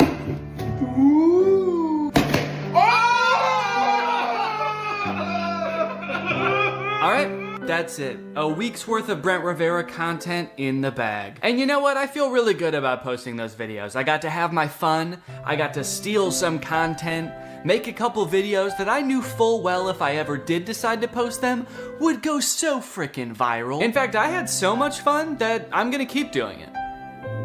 Forever. Every time Brent posts anything online from now until forever, I am going to recreate it, word for word, shot for shot, and then I'm just gonna hold on to it. So Brent, next time you steal some content, just remember, bro, I'm gonna be in my own house, by myself, stealing it too. So if you're ever feeling alone, just remember that. Brent, if you're watching this and you somehow made it this far into the video, I could understand seeing all these people criticize you and having the mentality that these people are just haters, these people are just jealous. But look, man, I don't hate you. I understand you're just making videos on the internet. It probably doesn't seem like the biggest deal in the world to copy other people. Do I think you're an irredeemable person or even like the most evil person on YouTube? No, of course not. Do I think that you frequently make shady decisions to further your career? Yeah. We're both successful creators and we've both been doing this for long enough that we should be driving forces of creativity on this platform, or at the very least not using other smaller creators as rungs on a ladder to advance your own career. Maybe you don't particularly care about getting respect from other creators and literally the only only thing that you're prioritizing is your bottom line. Or maybe you feel like you're making a difference in the lives of the kids who watch your videos, and so in your mind that justifies being able to do whatever to get to that position. From watching your videos, I do get the sense that you have a good time making them. I feel like if I was you, my favorite part of the job would be like getting on camera with your friends and goofing around. You probably like the parts of your job where you're coming up with funny ideas of what to do in your sketches. And I honestly would have no problem with your content if you just focused on doing that. I can tell you from experience, and I know a lot of other YouTubers feel the same way, that the more you try to exploit the algorithm or trick the system into gaining followers, like this game of copying other popular ideas, the more soul-sucking and draining this job becomes. So if you're in it because you like goofing around or you like making an impact on kids' lives, focus on that. That's awesome. I saw that TikTok someone made about you recently that you responded to, saying that your job is like their nightmare job, making content that's relatable to middle schoolers or high schoolers. And you responded with a bunch of TikToks basically saying that, you know, you make an impact on a lot of kids' lives. It did seem like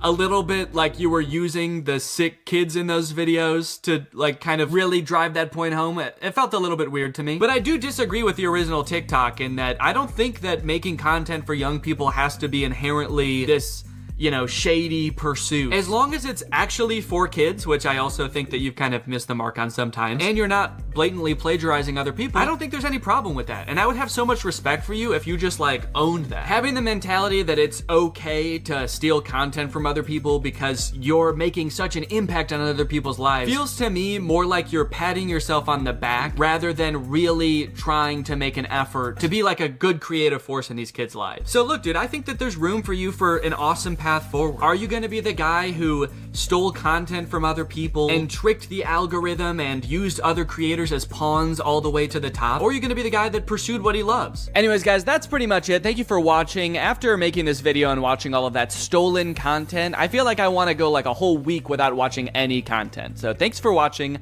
Bye-bye. What's up, Greg, and welcome back to the Romance Channel, where we cover the hottest romance movies known to man. When you think of the perfect love story, what comes to mind? Passion, lust, destiny, brothers, psychological intimidation, gazebos. All of those? Yeah, all of them? Good. Because today we're talking about The Kissing Booth. I've had this movie recommended to me for a while, and I recently sat down to watch it, and I gotta say, guys, I'm pretty confused. This movie has a completely normal premise, and there's actually nothing wrong with it.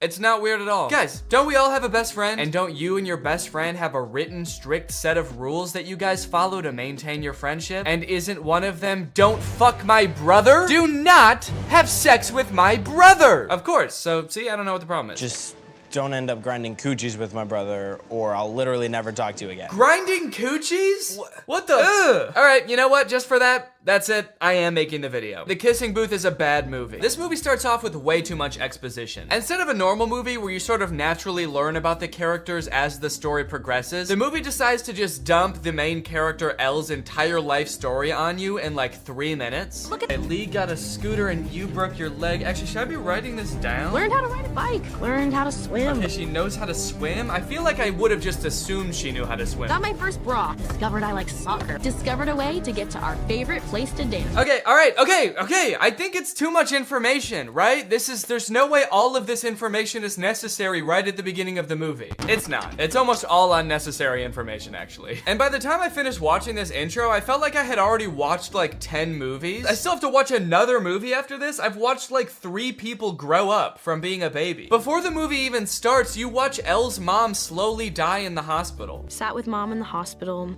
Said goodbye to my mom. Damn.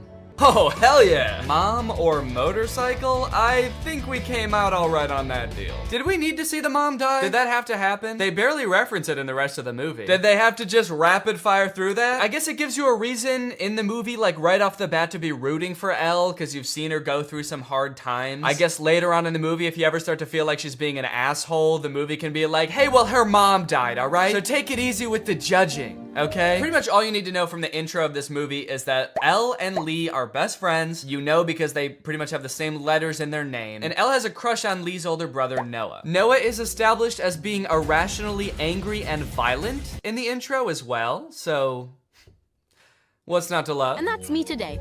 savoring the last fleeting. Hey! Don't fuck my brother! So Elle is clearly infatuated with Noah right from the start. I think we can all see that. Lee can see that. So you might think, damn, they have just a few rules in their friendship and Elle is not able to follow them. What a jerk. And one, you haven't even seen the half of it, dude. If you think this is bad, what do you think the rest of this movie's about? And two, easy with the judging, dude, all right? Her mother passed away. I do find it interesting that the rule says, like, no dating either of our relatives. This rule was clearly made just to keep Elle away from Noah. Elle's only immediate family in this entire movie is her dad, who's like 50, and her brother, who was probably like 2 when they made these rules up. Her mother, I don't know if you know this, but she unfortunately did pass away, so she is not in the picture anymore. So did Lee propose this rule being like, hey, so, if you stay away from my brother, then I, a child, won't fuck your dad? Deal? One day while getting ready for school, Elle rips her pants and has to wear the only other option that the uniform allows, which is her skirt, which is a little bit too short for her comfort, and she ends up getting groped by a jock. Luckily, Noah, who we've established as being very violent, jumps in to beat the shit out of the jock. This sets Elle and Noah's love story into motion. No one should treat a girl like that. Especially if that girl's you. Getting my little sister's pants, which is super gross. So Noah is the main love interest in this story, and they start out by establishing that Noah sees Elle as a little sister to him. Pretty interesting. And I do wonder how they're gonna get around that, if he is to be her love interest in this movie. So the reason this movie is called Kissing Booth is because Elle and Lee run the dance club at their school, which they never actually show, but I think it just consists of them going to the arcade and playing Dance Dance Revolution, which, if so, is a sick idea for a club. But their school is having a carnival, and their dance club has to come up with like a fundraiser to do at the carnival. Okay. Kissing Booth! Oh, shit! I love how they both say it at the same time. That's such a specific suggestion. It's almost as if they've done this before, and they think of Kissing Booth as like the solution to every problem. Her mom was in the hospital earlier, and Elle's like, damn, if only we could heal my mom with some kind of Kissing Booth! The doctor's like, you two need to get the fuck out of here. Obviously, that was the first thing we tried. Before Elle and Noah can get together, though, we need to find a little bit more out about Noah. Like, who is this main love interest? We know that he's violent, which is awesome. But the movie also has to show us how manipulative he is. You see, it all starts with Elle exploring some other love options at school. For example, the man that groped her earlier. He calls her kiddo? Gross. Lock this man up immediately. You still got a lot to learn, kiddo. Like, for example, how fucking crazy I am. You have no idea. You have no fucking clue. But you're gonna learn today. I'm naked, baby. The Flynns are a very controlling family, aren't they? Like, in Elle's friendship with Lee, he's made all these rules that he has to follow. Like, don't fuck my brother. And now Noah has rules like, don't fuck anybody else. It's an entire family where they're like, hey, who are you gonna fuck? Who is that? Who is that? Don't fuck him. Fuck me. No, don't fuck me. That's not allowed. So the kissing booth is coming up, but Elle is having a little bit of trouble getting people to volunteer to work at the kissing booth, obviously, because that sounds gross as hell. Need peeps to work our kissing booth. You in? Where the fuck did he come from? Was he just lurking beneath the sand to jump out? Don't make me beg. Ah, she said no! Leave her alone. Noah's a really confusing character in this movie because they kind of portray him as this like popular guy that gets all the girls. Whenever he's not talking to Elle, he's like making out with some other girl or like talking to the popular cheerleader girls or whatever. But he like, other than that, doesn't seem to have any friends or like a social group. The only time he interacts with the other guys in his grade is to threaten them, apparently. For this entire party, before this happens, they just show him kind of like lurking alone in a corner. And apparently she's pretty into. Oh, wait! The Hollywood sign at night. You guys ever been to the Hollywood sign at night? Great place to make out. Great place to get eaten by coyotes, too. I feel like a lot of people don't realize the Hollywood sign's like in the middle of a nature preserve. I think there's like mountain lions and shit up there. A coyote comes out from behind the Hollywood sign and is like, fucking by the Hollywood sign again, huh, Noah? This man's got some game. All right, guys, get out of here. I'm gonna have to eat your asses. I love that his secret spot to come and be alone is the Hollywood sign. Yeah, don't worry. I know a little place where we can be alone. It's called Times Square. We'll have a little more privacy up there. From there, their relationship blossoms. They go on dates all over town. They're sneaking around, trying to make sure Lee doesn't catch them. The actor who plays the dad feels like he's from a completely different movie. Everyone else in this movie are these like beautiful, like model actors. This guy looks like he's from like a crime drama or something. He's a lot more like rough and rugged. He's very sour and sad. I guess his wife did just die, but that's pretty much seems like his entire character character. He's not even like wearing the same type of clothes as the other characters. There's another scene where like all the other adults are wearing these like nice suits and he looks like he just like rolled out of bed. Everyone else in this movie is like, what are we gonna do? We gotta not break rule number 9 and oh, this is so hot and fun and sexy. And he's like, every night I stare at my reflection and I don't know who I am anymore. Every time I look into your eyes, I see my dead wife. I can't say I support the two of you. I can't. Oh my god, what did you do to Lee, you monster? Also, how long have they been in the car? I swear they've been in the car for like 5 minutes. How did she not notice? Was he just sitting there silently the whole time? And he's like 8 feet tall. How did she not notice? I'm just trying to picture this. So Elle gets in the car. Noah's already sitting there completely silent in a Batman costume. They pull out. He says nothing. He's just sitting there. Something doesn't add up. And by something, I mean the whole movie. Anyways, the movie ends with him going to college. Yeah, he doesn't stick around. He just goes to college and that's how the movie ends. Doesn't that suck? They don't even get to go on like a real date as a real couple. He just goes to college and then the movie ends. All right, well, that concludes our time together today. You guys, thank you for joining me. I hope you enjoyed this video. And if you're new here and you're not subscribed yet, make sure you subscribe and turn on my notifications to join Greg. Greg is what I call my subscribers on YouTube. So if you want to join Greg, just hit that subscribe button and hit that notification button. And then before you know it, your name will be legally changed to Greg. All right, I'll see you guys next time. Thank you. Bye-bye. What's up, Greg? I hope you're having a great holiday season. I know I was until I watched the new Home Alone movie. And I got sick, also. I think the movie might have given it to me, honestly. You know, guys, when you think about it, I guess it makes a lot of sense that they would make a new Home Alone movie, you know? Hollywood loves their sequels. Their sequels of sequels, and they've already made like 5 Home Alone movies, so why stop there? And sure, like nobody has watched or even been interested in the last like 3, but all the more reason to make another one, you know? Sort of a comeback Home Alone movie this could be. I guess could have been, if it wasn't already out and wasn't already bad. It's a shame, man. I really liked the first 2 Home Alone movies, but then after that, nothing feels the same. And I don't know what it is about this one in particular, but watching this little kid beat the shit out of these burglars, it's just not as fun as it used to be. I guess I really am grown up. Oh, no, you know what it is, actually? It's not that I'm grown up. It's that instead of making the villains in this movie like cartoonishly evil burglars, they made them like a struggling middle-class family who are only breaking into this kid's house due to a misunderstanding. They're not evil. They're not trying to hurt anyone or kill anyone. They're just like a down-on-their-luck family.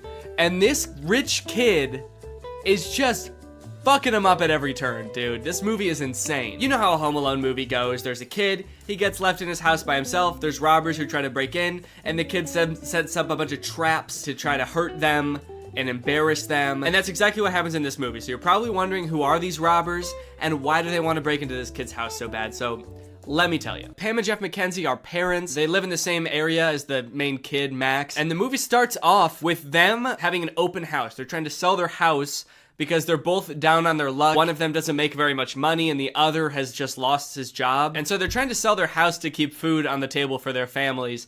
It's very sad. The movie sort of tries to make it into like a funny thing happening. There's like millennials that come to try to buy the house, wearing berets and scarves. You know how like millennials do. Always wearing berets and scarves, I am. The schools here are amazing. They are totally lit. And there's a lot of scenes like this in the movie that seem like they're trying to get you to empathize with this couple. In this scene, they're just talking about how they can't afford to live in this house anymore, even though they love this house and they always thought that they'd be growing old together in the house. Unfortunately, it just won't be able to become a reality for them. I always thought we'd get old and weird in this house, but we've done the math. We can't afford it on my salary alone. Yeah, but I mean, I crushed my interview with IBM.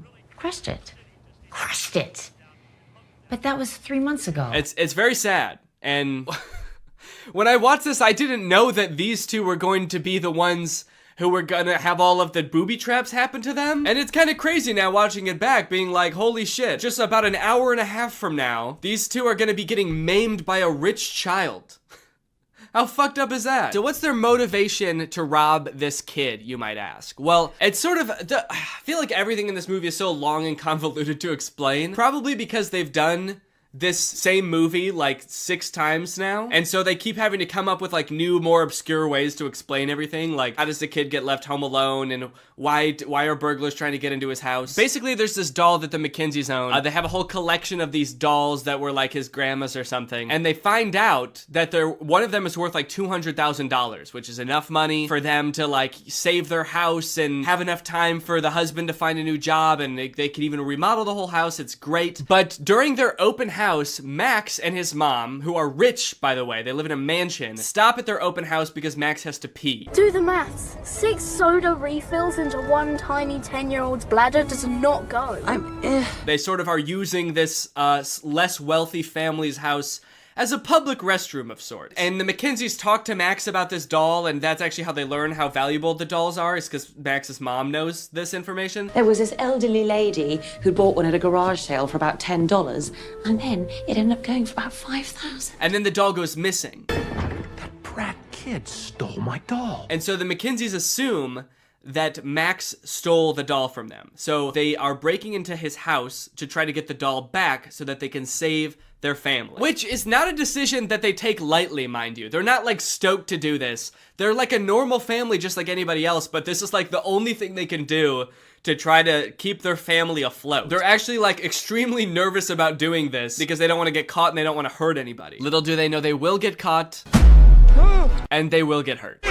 So yeah, in various ways, this movie goes out of its way to show you how nice of people the McKenzies are, how much they don't want to break into this house, but how they're like left no other option. It's like, it's honestly, you gotta kind of respect it in a way. They're like, look how these people, they're so nice, they're so sweet, wouldn't hurt a fly, they just really want to keep their family well-fed and in a nice house. We're gonna fuck with them. We're gonna fuck with them hard, dude. This is like an evil Mr. Beast video. So at first only Jeff is on board, but then this scene happens, and this is what finally gets Pam on board to help out with the robbery as well. You gotta save our house. Seriously, Mom, will you just get the doll? It's just entering, Pam. We have the key. Pam, you have to call me. Hi, Come Gavin and Watts get me. from Realtor Extraordinaire. No, Fräulein. No! I will, you ugly little boy. Weirdly inspirational music as this woman is having a full meltdown. She's like hallucinating. This is the moment she's realizing she has to do something that is like deeply against her morals just to put food on the table for her family. And the music is just kind of this like inspirational Christmas song. Does not seem like the right tone, but okay. So now you may be wondering, since I brought it up, how does Max... So now you may be wondering how Max gets left home alone. They've done this movie a million times. How can they possibly come up with new ways for a child to be left home alone from a family vacation? Well, the short answer is they basically just, everything is so confusing that they just leave him home. It's confusing for them and it's confusing for us as the audience. They're going on vacation to Japan with a bunch of extended family. So they've got a bunch of families staying at their house. It's very chaotic. It's very hectic. The whole beginning of the movie is just them like rapid fire introducing a bunch of characters that we literally never see again. In all this confusion, the families get split onto 2 different flights to go to Japan. You have split our family onto 2 separate flights. Can you speak up, please? It's very loud in here. And so they can't really keep track very well of who's on which flight. Now, as for how he actually gets left at home, Max is sort of a Scrooge of a child. While Max has like all of his cousins over playing, they're all running through the halls, playing video games, shooting Nerf guns at each other. Max, I guess, is like overwhelmed by all of this and goes to hide in his family's BMW.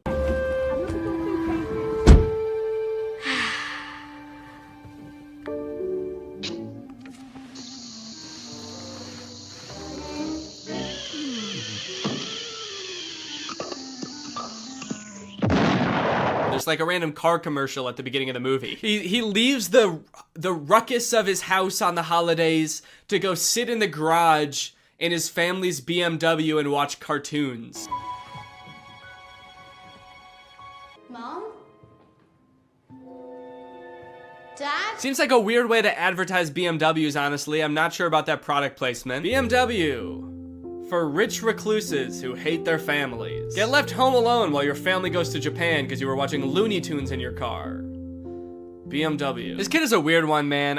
He's like 80 years old or something. He lives in a huge ass house. He's got a bunch of cousins. He's got a million toys, probably. Seems pretty fun to me. But instead he's like, get all this fun out of my house! I hate Christmas. I'm gonna go hide in my luxury car and pass out for 12 hours. There are a lot of choices in this movie that make very little sense, and I'm still trying to figure out why they would do these things. This movie looks like weirdly cheap while also having a ton of big celebrities in it. People even I was surprised to see, even after watching a trailer, like Kenan Thompson, Pete Holmes, Ellie Kemper. They have like a ton of big names in this movie, and some of them with like really weirdly small, insignificant parts. Chris Parnell, for example, plays Uncle Stu in this movie, who we see once at the beginning, And then for the rest of the movie, he's shitting. Did Carol leave? Travel safe. What's going on? He's shitting even before we see him too. I told you to use the restroom in the coffee shop, darling. After Uncle Stu had been in there? Really? Did you see how many deviled eggs he had for lunch? And then for the rest of the movie, we only hear him through the door of the bathroom. Did somebody call the house? No, because we don't have a landline, Stu. Because he gets to Tokyo and then I guess had more bad food and is still shitting. Actually, that might be one of the funniest parts of the movie, honestly. The fact that this uncle is just pooping his brains out the entire time. That is pretty funny. And the fact that they got such like a big name to play him, and we're paying you $5 million for this role, and you're gonna be behind a door pooping your brains out, and we're never gonna see you. Is that cool? Also, Mikey Day from SNL is a priest in this movie. If you didn't look very hard, you might not even know there was a priest in this movie, let alone the fact that he was played by someone famous. If this movie was good, it would have been cool to see so many famous actors, but because it was really underwhelming, it was almost disappointing every time a new actor popped up that I recognized. I was like, oh, not you too, man. What's going on? Are you okay? Another weird choice, they threw in this line in the middle of the movie about remakes always being worse than the original. Oh, this is garbage. I don't know why they were always trying to remake the classics. Never as good as the original. Like, yeah. Fuck you. It was like the studio being like, we know this isn't as good as the first one, but you're still gonna eat this shit up, aren't you, little piggy?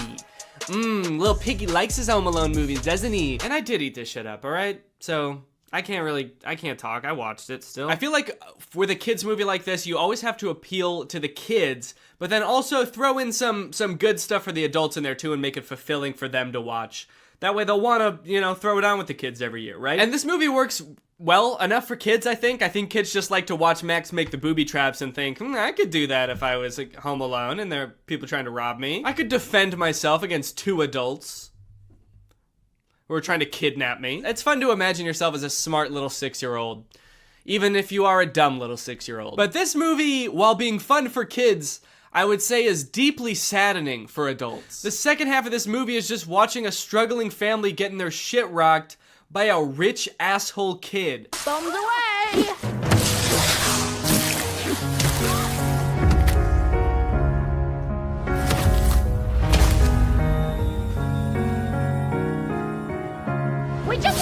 He's just not a cool, fun kid. He's a rich asshole who tries to steal from church at one point. I'm definitely a child in need. Neither this. Can I help you? Even if Max was a likable child, we probably wouldn't even know because we spend hardly any time getting to know him. And the time that we do spend getting to know him, he's not very likable. When he first gets left home alone, in the movies, that's like their chance to do everything they've ever wanted to do in the house. But all Max wanted to do, I guess, was play video games and Hot Wheels and then watch porn. Well played, Mom and Dad. Was he trying to look at porn? We will never know. But I have to assume that that's what they wanted us to think, right? Actually, after watching this movie, I wouldn't be surprised to find out it was something super violent. Working Family Gets a Beating compilation. No one can stop my violent urges now. Damn it. Also, during the big heist when the Mackenzies come to rob Max, he doesn't act like a kid who thinks he's going to be kidnapped should act. He acts creepy. What a kid should do, even if he set up booby traps, he should set all those up and then find a place to hide, right? Get in a box under a box in the basement and just hide there. But not Max, dude. He is sick. Every time the mom gets thrown across the room or a few teeth knocked out, he's always right around the corner giggling. He's been waiting for an excuse to do this, for sure. He has been planning this for longer than it seems, I think. Speaking of which, let's talk about the traps. I think the traps in this movie might be pretty on par with the other Home Alone movies, with the exception of a few particularly grotesque ones. One. And also I think the makeup artist for this movie thought they were doing makeup for a horror movie. At one point, Jeff gets shot in the head with a pool ball because Max has sort of a gun that shoots out pool balls, which I do think would kill someone. But Jeff is just kind of walking around the rest of the scene with a giant ass bump on his head. It is horrific. Why is he doing this to us, Pam? At one point, Pam, sweet Pam, is lit on fire. Okay. This poor mother is set ablaze. She runs to the hose to try to put out the fire and it sprays her. And then for the rest of the movie, she looks insane, dude. At one point, it shows her feet as she's stepping on Legos, her bare feet, and her feet are burnt to a crisp. And the whole time I'm trying to think, what were the writers thinking during this part? You know what, man, this is gonna be even funnier because they probably don't have health insurance. So this is probably gonna be even worse for them financially than it is physically. This couple have had the worst week of their life, man. And then they just get beaten up. There's a point where after the mom gets lit on fire, she just lays down in the snow and cries.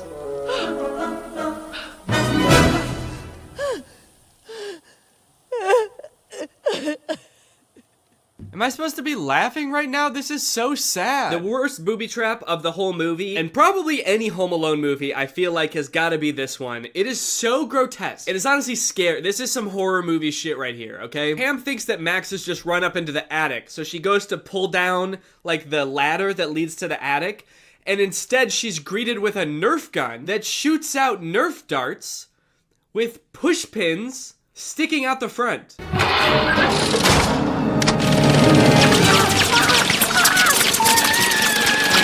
And for the rest of the entire booby trap montage, she just has these pushpin Nerf darts sticking out of her face and hands and everywhere. It is so scary. It is nasty. This movie is foul. And I gotta be honest, the whole time, I was not rooting for the kid at all. I was rooting for the couple. I'm not sure if that's how it was supposed to be, but it was not very satisfying, I will say, if it was. Maybe this was the Home Alone movie where they tried to flip it all on their head and be like, let's root for the robbers this time. But we still watched them get their asses handed to them, so I would say that it was not very fun. I especially wasn't rooting for Max the first time I watched this because we're all led to believe that he did steal their doll, their $200,000 doll. It turns out at the end of the movie that he actually didn't steal their doll, and it was all a big misunderstanding. I guess the whole thing could have been avoided if they had just kind of talked it out. But Jeff's nephew had stolen it, I guess. Kind of a weird thing to reveal at the end because it really makes you hate Max, because you're like, this kid stole from church. He also stole this extremely valuable doll from this struggling family. What the hell?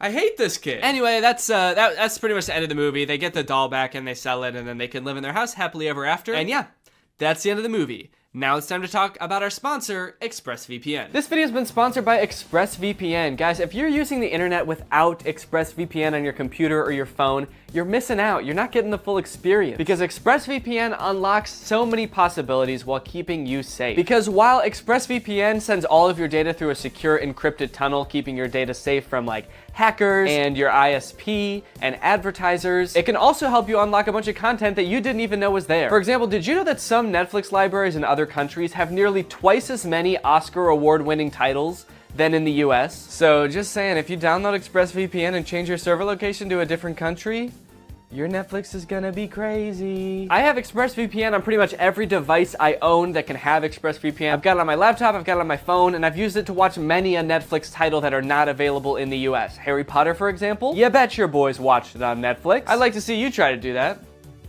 No, really, I would like to see you try to do it. I would like to see you go to expressvpn.com/Danny Gonzalez and try to do that right now. Go ahead. Like I said, ExpressVPN also protects you from your internet service provider snooping on you and basically getting to log all your data. But when you encrypt your data and reroute it through ExpressVPN servers, that makes it so they can't do that. Think about it like this. Would you rather trust ExpressVPN, a company who's explicitly trying to protect you, or would you rather just send it through the pipes? Send it through the pipes of the internet service provider that you had no choice but to sign up with because they were the only one in your neighborhood and so you just had to sign up with them? Who knows what they could be doing? You don't. They're legally allowed to sell your data to other people, so they could be doing anything with that stuff. So if you want to check out ExpressVPN and support my channel, then head on over to expressvpn.com/Danny Gonzalez to find out how you can get 3 months for free. That's expressvpn.com/Danny Gonzalez. The link will be in the description. Go ahead and click that to find out how you can get 3 months for free. Thank you to ExpressVPN for sponsoring this video, and thank you to you guys for checking out ExpressVPN. All right, thank you guys for watching this video. Sorry if it was a little short.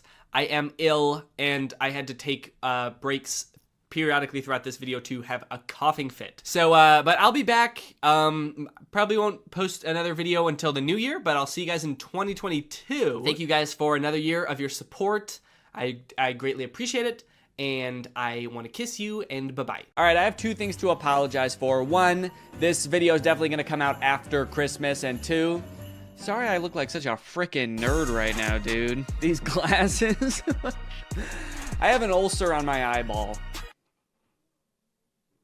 Merry Christmas to me. Don't worry, it's not a big deal. It's gonna get better in a few days. I just have to put these drops in my eyes like every 20, 30 seconds. I know this is gonna come out after Christmas because I'm recording this the day after Christmas. But to be fair, like, are modern Christmas movies even really about Christmas anymore? Old Christmas movies used to be like, you know, sweetie, this family is the best Christmas gift a guy could ever ask for.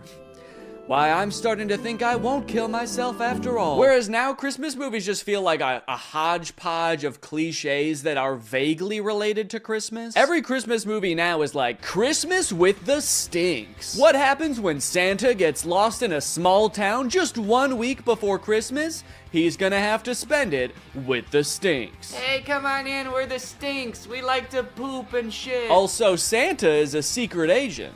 And he's got a gun. I have a gun. Starring Dwayne "The Rock" Johnson as every role and filmed entirely in front of a green screen. I have a gun. Netflix presents Christmas with the Farts. Only on Hulu, July 7th.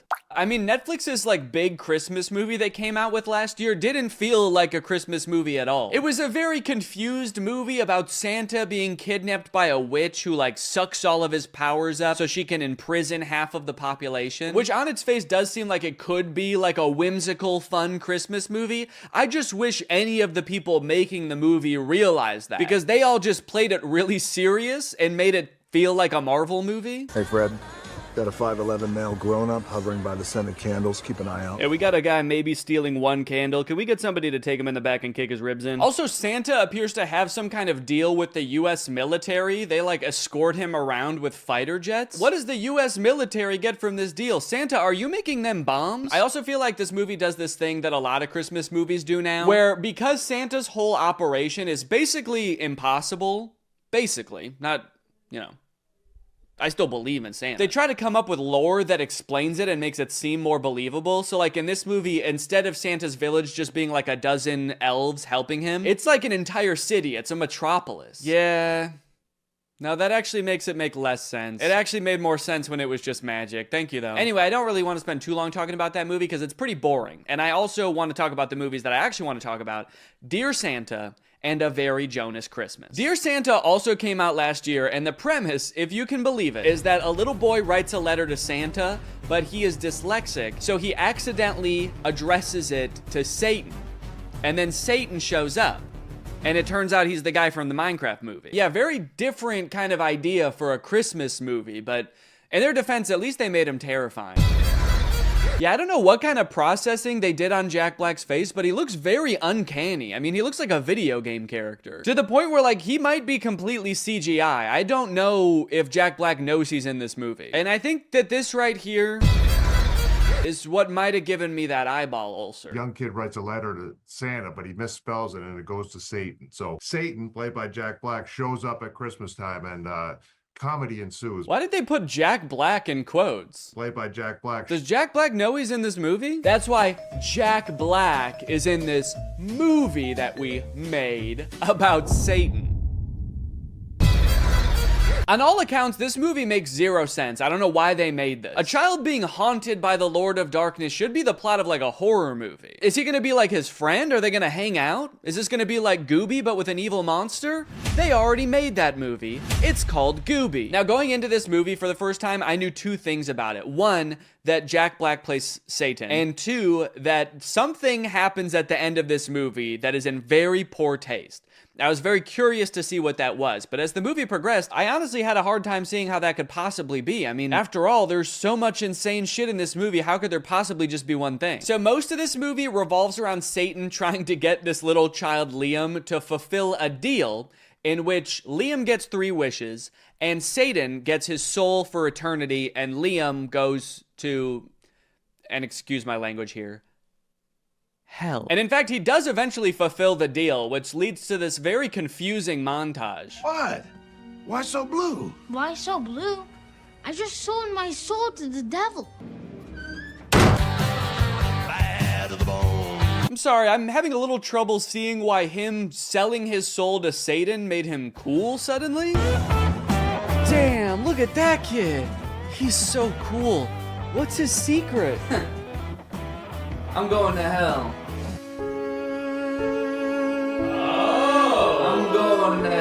So, like, does that lead to the poor taste ending? Is it Liam's parents' marriage falling apart? Is it Liam trying to use Satan to get his crush to fall in love with him? Is it this kid's teeth? Is it him wishing Satan would resurrect his brother from the dead and it happening? Oh, yep, that's it.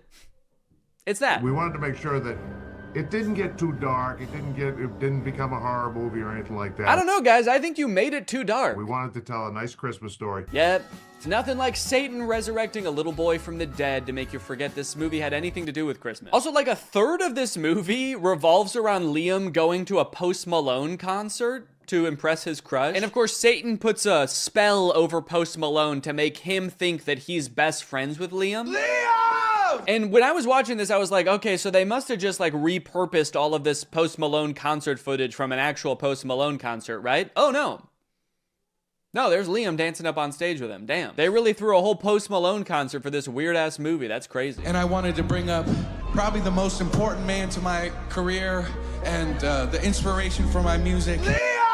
I am happy for Liam, but I'm concerned for Post Malone here. Bringing a 10-year-old on stage and being like, this little boy is my muse. He's everything to me. It's definitely gonna put a weird stain on his career. Everyone in the crowd is like, yo, this Liam dude sounds awesome. Post Malone has lost his mind, but this Liam kid can dance. Hey guys, it's me, Santa. I probably look a little bit different than you're used to, huh?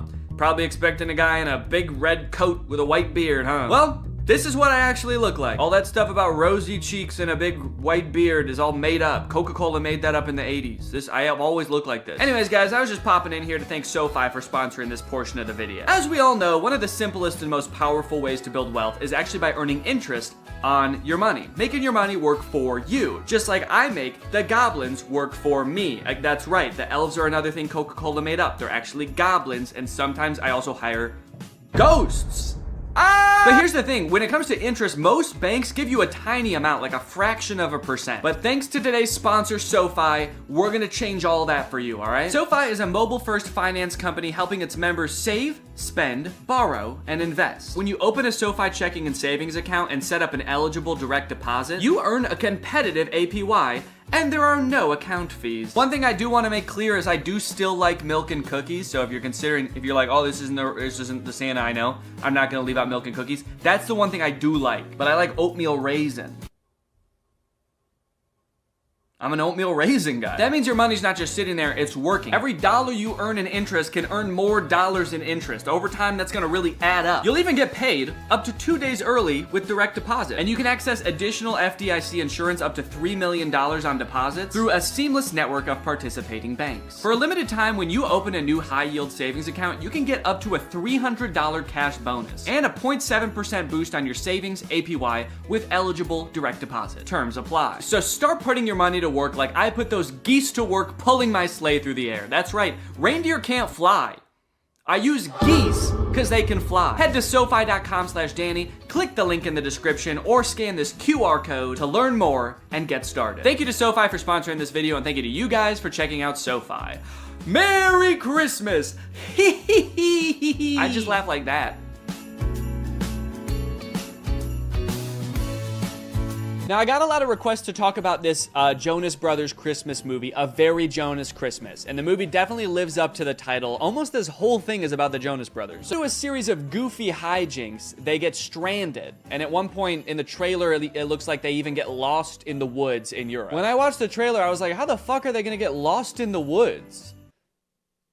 There are no airports there. So when I first heard about this movie, I was very excited to watch it. I think the only other movie I've ever seen these three brothers in is Camp Rock, and that movie was very easy to make fun of. And I don't really even think they've made many movies since Camp Rock. I mean, on Rotten Tomatoes, Nick's picture looks like it's from like 2013, Joe's 2015, and Kevin's 1978. Also, look at the poster for this movie. Is this about them trying to get home for Christmas or assailing a foreign dignitary to assassinate him? We got Nick in the car, Kevin in the train, and Joe is definitely gonna die up there. Oh yes, there's no doubt about it. This movie is gonna be pretty bad. Let's look at what it's got on IMDb.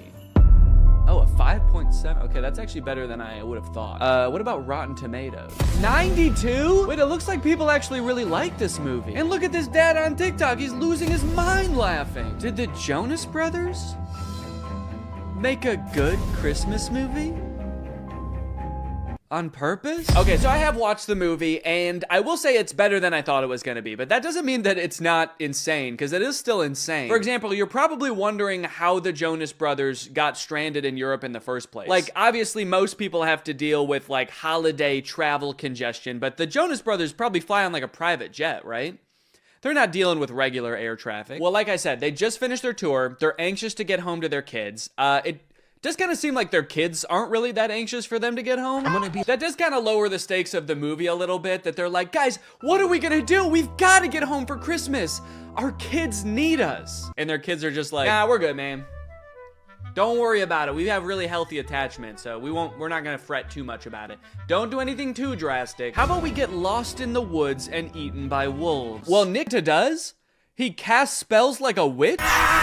Dang, maybe I take back what I said earlier. Hey, come on in, we're the Stinks. We like to poop and shit. No, not that. The thing about the magic. It actually made more sense when it was just magic. Thank you, though. Yeah, that. Don't worry, though. The consequences of his spell aren't anything too crazy. After all, Santa Claus... Did you check to make sure there weren't people on there? Let's have a moment of silence for all the people on that plane that involuntarily volunteered their lives for the greater good.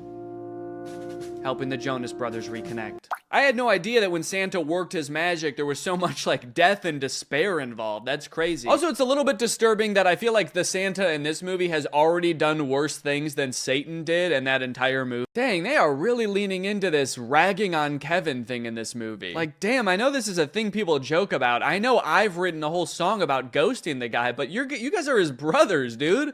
Feels different when you do it. Additionally, music labels have been like very strict about copyrighted music on YouTube, so I can only show you like a tiny little snippet of it. Now, one thing that made it kind of tricky to write a video about this movie is that they do this very self-aware thing where anytime like a goofy plot detail comes up, they make a joke about it before you even get a chance to think it in your head. Wait, they're getting to the train station just barely before their train, but they're gonna stop to sing a song about it? That's kind of... You think we have time for a song? Yeah! Oh, they already... Okay. But isn't this whole plot just the plot of a bunch of Christmas movies? Damn, they're good. Who knew the secret to making a flawless movie is just pointing out all the flaws before anybody else has the chance? Honestly, it is a pretty good tactic if your sole goal with the movie was making it really hard for commentary YouTubers to make videos about it. But it does feel very defensive, and it also kind of gets old to, in every scene, be like, yo, this is kind of weird. What is going on here right now? What the hell, is that a camera? Also, there's a lot of parts in the movie that are actually genuinely funny, and they kind of ruin them by doing this like self-aware thing. Like this, all the lyrics are just about how being home alone means that there's no people in the house. It's a very funny song. Also, I think that YouTube is claiming this one less, so I think I can show a little bit more of it. But even when the movie is actually funny, the writers still feel the need to be like, what the hell are these guys even talking about? I can't believe the show only ran 3 weeks. I can. I'm sorry, Joe. Nick is just being so random right now. I mean, what is this? Some kind of movie? On Disney Plus, perhaps? Another downfall of this movie is that it really hinges on you knowing a lot about the Jonas Brothers. I mean, they weren't kidding with that title, dude. This is a very Jonas Christmas. Ideally, they want you to know, like, details about the Jonas Brothers' personal lives that I just am not in tune with. So I felt like I kept missing references. Like, apparently Joe has a line of candles. I know what you need. A calming chamomile candle. My new line, Glow by Joe. Also, apparently Nick and Kevin are married with kids, and Joe is divorced? I didn't know that before I watched this movie. So every time they would vaguely reference it, I had no idea what they were talking about. Got a few bad breakups under my belt as well. I'm not sure what to do here. Like, do people pretend not to know literally everything about your personal life? Or like... Yeah, it must suck for everybody to know that you have brothers? That's what we're talking about, right? You had 2 brothers and then you got divorced with one of them, so now you just got one, huh? I know so little about their personal lives that in my head, Joe just is his character from Camp Rock. So when I heard that he was divorced, I was like, damn, it didn't work out with Mitchie. You guys were so perfect for each other. So more wacky hijinks happen. Lonely and burnt out. I guess maybe he doesn't have the elves in this version of Santa, and so he has to do it all himself. Maybe he makes every present via terrifying spell. I like how the plane is in complete free fall and they don't seem to be affected by the G-force at all. We're going down! Everybody brace for impact! Oh, fuck! There's this running plot line throughout the movie about how Kevin secretly wants to sing in a Jonas Brothers song, but they never let him and he's too scared to bring it up. But at the end of the movie, they make it home to their families and they're all singing, and they finally let Kevin sing.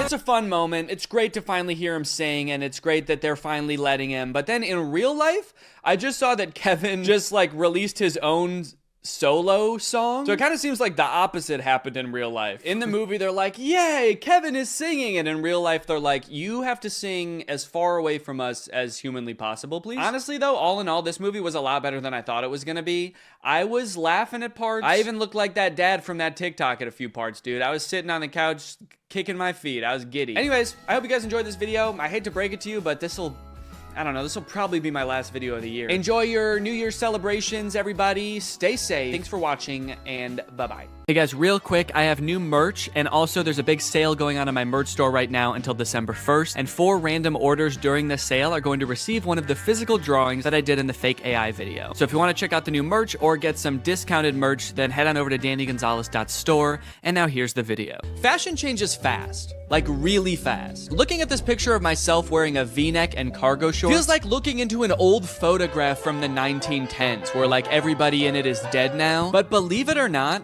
this picture was only taken 2 weeks ago. That's how fast fashion trends change. Remember that weird t-shirt I was wearing at the beginning of this intro? I've already thrown it into a landfill. That's how fast fashion trends change. Styles change so quickly over the years, it feels impossible to predict what is going to be popular next year, let alone like 30 years from now in say 2050, which is scary to me because by then I'm gonna be old, I'm gonna be falling out of style. But luckily, some experts think they've already figured it out. I found a few articles claiming to predict what the fashion of the future will look like. And if I can just buy all that stuff now, then I can become the ideal man of the future today. So my goal is to go through each of these 3 articles and craft one outfit based on what each one predicts. That way I can cover all my bases no matter what the future looks like. And then we can decide together which future we would most like to live in. Okay, this is an article on a website called Dream Zone, and it's called 2050, the fashion of the future. Adaptable wearable technology. Most of us will live close to the printing house or have a 3D printer at home. Huh? What is this about everybody living close to the printing house? Like Kinko's? I do mess with the idea of 3D printed clothing though, that's kind of sick. The idea that everything you own can fit perfectly because it's like 3D printed, custom to your body, is kind of cool. Socks will recycle themselves. Wearing for a few days and discarding will become a thing of the past. I don't do that currently. Wearing for a few days and then discarding? We don't do that. That's something that you do. You made that up. Fashion trends will not get banned, but it will be made from paper so that everything which is old can be dropped off to domestic recycling. So what I'm getting from this article, 3D printed clothes and recyclable clothes. When I Googled 3D printed clothes, I came across this company called Zellerfield that makes 3D printed shoes specifically designed for your exact feet using scans of your dogs that you send them. They have a bunch of different models of shoe. This one's got a face on it. Actually, it's got 2 faces on it. It's got one on the front and one on the back. Voldemort-ass shoe. Incredible feel, fused 3D lattice with no stitching, glue, or weak points. That actually is kind of cool. So there's no stitching. It's just all assembled basically together. It's all one solid piece. Kind of like a Croc. Are these just Crocs? Easy to clean, breathable, machine washable, and odor resistant. It's breathable? It looks like a big solid chunk of rubber. I don't know what the consistency of this shoe is gonna be, but I guess there's only one way to find out. The process of scanning my feet was a little bit different than I anticipated. I wasn't so much scanning my feet, so much as taking one very specific picture of both my feet next to a piece of computer paper. To find some more kind of eco-friendly clothes like this article was talking about, I Googled clothes of the future and found this company Volbat. They make a shirt called the wooden t-shirt. This is the first t-shirt to be built from wood and colored with wood. Now it looks like a pretty normal shirt, so I guess they figured out some kind of way to make fabric out of wood, which is pretty cool. Unless this is all like an illusion and this really is just carved out of wood. I guess he's not moving that much in these pictures. What if it is just like a stiff board of wood and it actually doesn't have a back either, so you just put it on like a chest plate. So I'm gonna order a medium wooden shirt. Lastly, I found some compostable underwear. These are just boxers made out of 100% cotton, which means that if you put them in a composter, they will turn back into dirt. Made by nature and designed to return to nature in 90 days. You can soil them and turn them into soil. Add to cart. This article, What Will Fashion Be Like 20 Years From Now, is from the BBC, and it introduced me to a pretty interesting concept. The project hints at a future where we will all be able to download content to our clothing viewable through AR glasses and present ourselves differently to everyone around us. So the clothes of the future could be no clothes at all. We're all just wearing like AR glasses, and that's projecting the clothes onto us. I guess this would cut down on clothes waste. A ton of clothing every year is thrown into landfills, but if all the new stylish clothes was digital, there really wouldn't be as much waste. That is, if you don't take into account the AR glasses that we're all going to be wearing, and how a new one will probably come out like every 6 months that have electronic components in them, and then those will be the things ending up in landfills. And also, we do still have to wear some clothes.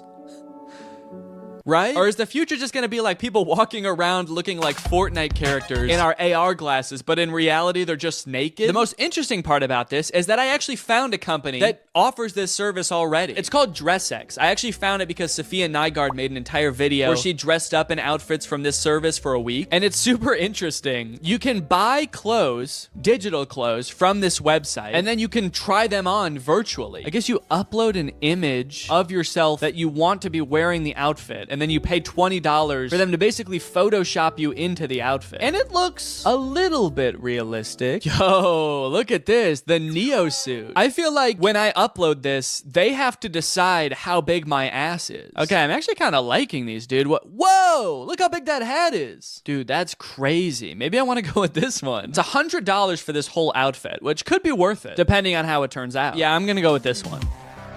This article is called Fashion Trend Predictions. What will clothes look like in 100 years? Fashion in the future might be entirely different to anything we can predict. Okay, so they're basically starting off by being like, we have no clue. Everything in this article is probably wrong. Formulated after the sleek form of smartphones and other tech devices, the fashion industry may be heading towards the use of futuristic looking clothing. Okay, so our fashion in the future will be based on smartphones, which are something that we have today and probably like won't have in the same form 100 years in the future. Also, that sounds terrible. I don't want to dress like my phone. I'm all metal and gray. I have a giant speaker right here and a giant microphone down there. Okay, this one also says clothing designed for VR glasses. So I'm thinking VR glasses are gonna be a big thing in the future as well. So maybe I should incorporate that into this outfit too. I mean, I guess glasses with like a camera on them does kind of correspond to the whole smartphone theme. The use of artificial intelligence in the fashion industry may end up having the ability for clothing to change colors, temperature, and size. Wait, doesn't that already exist? I swear I've bought a shirt from like a gift shop on vacation before that changed colors if I was in the sun. Okay, so for this version of the future, here's what I found. Some augmented reality sunglasses. I didn't even know technology was this far, first of all. AR technology? They can just make them in sunglasses now? You can just sit down with your sunglasses and be in front of a giant theater screen. Why does this feel like this is a scam or something? It has 1,500 ratings and it has good reviews. So I'm gonna get them, honestly. I'm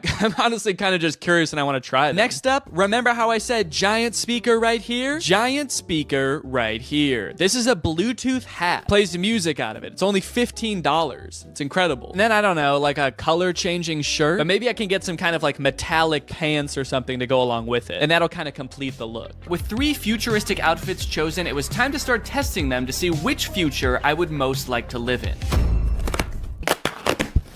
Here we go. This is the hat. Warning, to avoid danger of suffocation, please keep this bag away from babies and children. When you take the hat out of the bag, there should also be a warning. It should be like, now don't use this hat near anyone else. Don't use this in public around any other people. It's gonna weird them out. It's also gonna be super annoying. My initial impression of a lot of these products was not great. Connected. Yes. Sound quality did not sound good, guys. I have to say that does not bode well for the test of this. The color changing shirt was super confusing. My hot breath would make it change colors, but when I would put my hot hand on it for like a minute straight, it wouldn't. What the hell? It barely changed color at all. How hot is my breath that did it and nothing else does? Oh, yeah, okay, so this is the robot onesie that I ordered. Onesie? Is that the right word? Like, that's the word for a baby outfit that's all one thing. Is that like that for people too? Or like adults? People. I know it's like that for babies, but what about like humans? Human beings. But what I'm most interested in trying is these AR glasses. So let's get the whole outfit on and see how they work. Ah, whoa! Holy shit. Oh my God. Whoa, that's actually kind of cool. So my whole laptop screen is like suddenly appeared in my glasses. No matter where I look now I just see my laptop screen. You can fully see it on the camera. you can't see your eyes anymore. You just see my laptop versions screen. Of your laptop screen. Wait, that gives me an idea. Hold on. So you can see perfectly what's on my screen? Yeah. Interesting. Okay. How do I look? I didn't realize when I bought these that it seems like you have to have them plugged into your laptop or phone in order to use them. So it's not like you can just be walking around watching the new Mr. Beast video as you walk down the street. You have to be carrying a laptop with you too. But I do think that there is a real use case for this outfit. With all this potential for stimulation strapped to my body, I can become like a permanent iPad baby. So I turned on a food theory video, I started blasting some futuristic music out of my hat, and started playing some stimulating videos of kinetic sand on my glasses. Okay. Oh, this is crazy. The image of the kinetic sand is way bigger than the TV. So there's like a one TV with matte pad on it, and then a way bigger translucent TV with kinetic sand playing. I can't really imagine a use case for these glasses. It's pretty awful, actually. So much stimulation that everywhere I look, all I see is kinetic sand being cut. And it's also kind of making me nauseous. So I think I'm gonna go get some water. Luckily, today's video is sponsored by Air, which is a great and unique way to meet your daily water requirements. You see, guys, while you just fill up your Air with regular old tap water that your government provides for you, when you put on a scent pod and you activate it like so, pop it right into place, suddenly the water has taste to it. And I'm talking good taste. This scent pod I got on here is raspberry lemon. So when I drink through my air travels into the scent pod, out through the nozzle, and into my mouth, creating a flavor experience like I'm actually drinking something flavored like raspberry lemon. But it's not actually adding any chemicals to the water. I like this because I like drinking a lot of water, but sometimes water can be a little bit boring. I want to spice it up with a little bit of flavor, but I don't like adding in chemicals, sweeteners, artificial sweeteners to my drink. This doesn't add in anything, it just adds in scent. It's science. And it just seems like you're tasting raspberry lemon, which is a pretty good flavor. And guys, it's the season of giving, so what better time to give a family member or a loved one a gift with taste? Which is why, Jake, actually, I have a surprise for you. What? For doing such a good job filming this video right now, I got you this. Oh my God! And there's actually an Air Up in here too, it's not just the box. So there you go. And I also got you your favorite flavor, cherry, to go along with it. Oh my God, that's my favorite flavor to go along with it. That's what I just said. Yeah, sorry. Air Up is a great gift for anyone who likes to drink water, which is everybody because you need water to survive. And from November 20th to the 27th, you can save up to 40% on all orders. That's because they've got Black Friday and Cyber Monday deals going on right now, and it is their biggest sale ever. So if you want to check it out and get a family or friend or a loved one a gift with taste this year, click the link in the description, get up to 40% off on all orders. And now, so I was just watching more videos about Air Up on here. So cool. Thanks to Air Up for sponsoring this video. Now back to the video. For the virtual outfit, before I even purchase it, I have to take the picture that I want them to Photoshop me in, because that's part of the checkout process, is uploading that picture. So that's what I'm gonna do right now. Now, the outfit is so kind of edgy and dangerous looking that I gotta pick a cool location for it. So that's why I'm out and about. I have to find a cool location for it. The big issue with that is that the top is like a mesh top, which would usually be worn with nothing underneath, so that you could kind of see, you know, my belly button, my nipples, whatever. But if I'm looking for a cool location, that's gonna be a public location, and if I'm in public, I'm not gonna be walking around taking pictures with my shirt off. Filming in public is already embarrassing enough. I don't need to take my shirt off. But look, I'm wearing like kind of a skin colored shirt. Maybe they can just Photoshop my shirt off anyway and give me like rock hard abs. That would be sick. So I'm just gonna take a picture and send it to them and see what they do. I'm just wearing regular clothes. I'm wearing jeans and a t-shirt and shoes, and so I'm just gonna try to find like an edgy location to take a picture of myself. Well, I took a little walk and I looked around and I found this. A skate park. Also the smallest bleachers I've ever seen to watch people at the skate park. Guess they're not anticipating like a ton of spectators at this skate park. It's actually kind of sad. Yeah, only 4 people are gonna be watching you at a time here, man. All right, don't get too excited. So I think this is about as edgy as it gets, really. I think I can kind of be leaned up against the fence here, contemplating my life. The description on the website also said that this outfit is supposed to represent like a post-apocalyptic Nordic archipelago or something. An archipelago is like a cluster of islands, and I don't know if anything quite exemplifies a dystopian archipelago quite like a skate park. So let's take this picture. There's also people on the roof behind me. I hope they're not watching me film this. Are they watching me? It took me a little bit to figure out exactly what kind of person wears this outfit, but after a few pictures, I think I figured it out. And once I got the picture I desired, I sent it to DressX, and within 2 business days, I had my finished photo. Okay, let's go ahead and see this photo. This link looks unusual. Are you sure you trust the link before you open it? What do you mean unusual? Seems like a pretty normal link to me. Do you think Google Chrome can see the photo? You're not gonna want to open this picture, dude. The picture in this link looks very unusual. Okay, very, very interesting. I like it. I like it a lot. This is... Wow. Yeah, I mean, it looks like I'm wearing the outfit. I'll give them that. I like that they left my Apple Watch on. And my shirt. This has got to be the dorkiest anyone's ever looked in this outfit. I sent the picture to Laura. I was worried she was going to say it looked super fake and also would hate the outfit. But it turns out she loves it. Eventually, I'm going to post this picture on Instagram to see what everybody thinks. But before I do that, I have to get pictures of the other outfits too. So without further ado, here's the next outfit.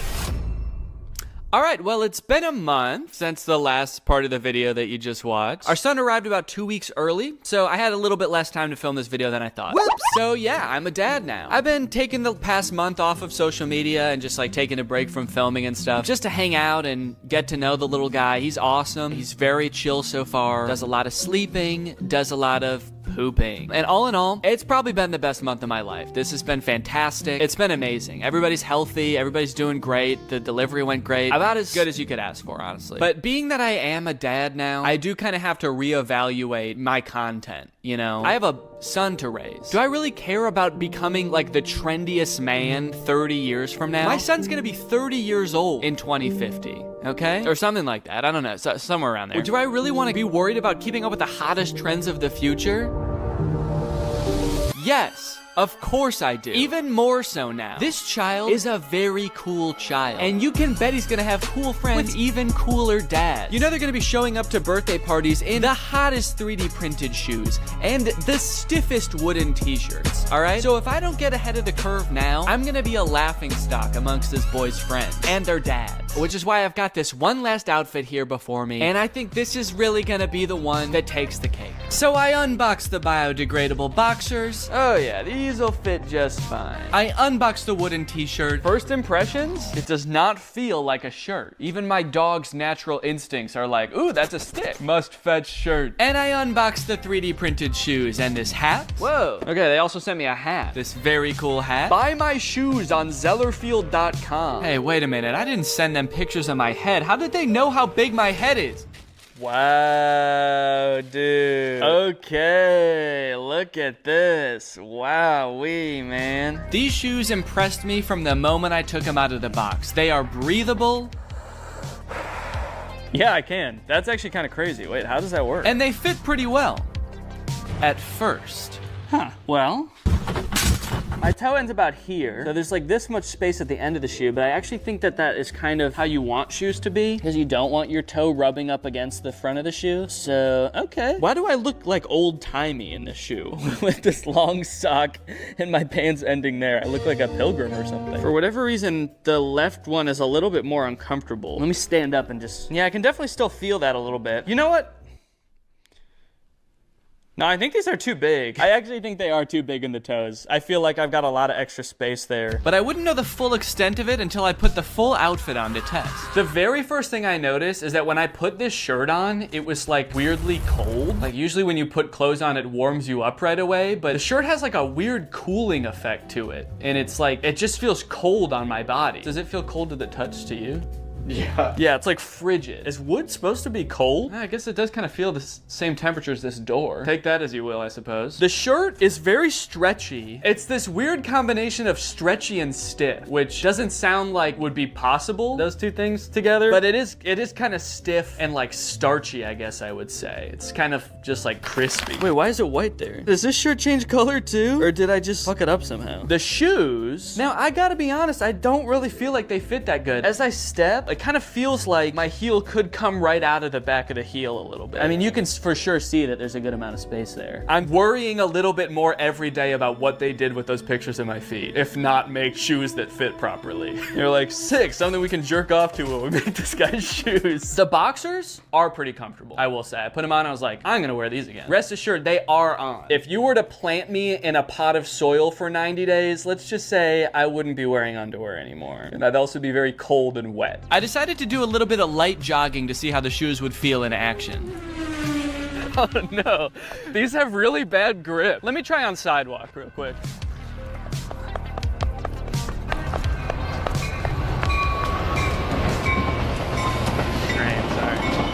Let me see if I can race it.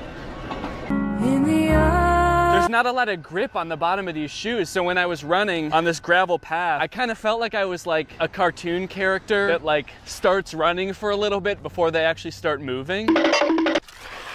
I will say that the issues with the fit are still ringing true. These feel very loose, especially on the heel, which when you're running is not what you want. They look like clogs. They look like old wooden Dutch clogs that they would wear in the old days. It looks like someone painted them blue, honestly, and put a face on them for some reason. Shirt hasn't gotten any warmer. It is cold outside. It's only 50 degrees out right now, so, you know, I guess I didn't expect it really to warm up, but it's cold to the touch. Like every time I touch the sides of my body with my arms, I'm like, ugh. And that's no way. You shouldn't feel like that when you touch your own body. Boxers still feel good, honestly. If I shit myself right now, I'd have no problems taking them off and just planting them right there. Maybe come back in 20 years and see a beautiful oak tree in its place. That joke's only funny if you know that I eat a lot of oak seeds. Yeah, I guess that's really all there is to this outfit. So guess I'm gonna go hit the dusty trail.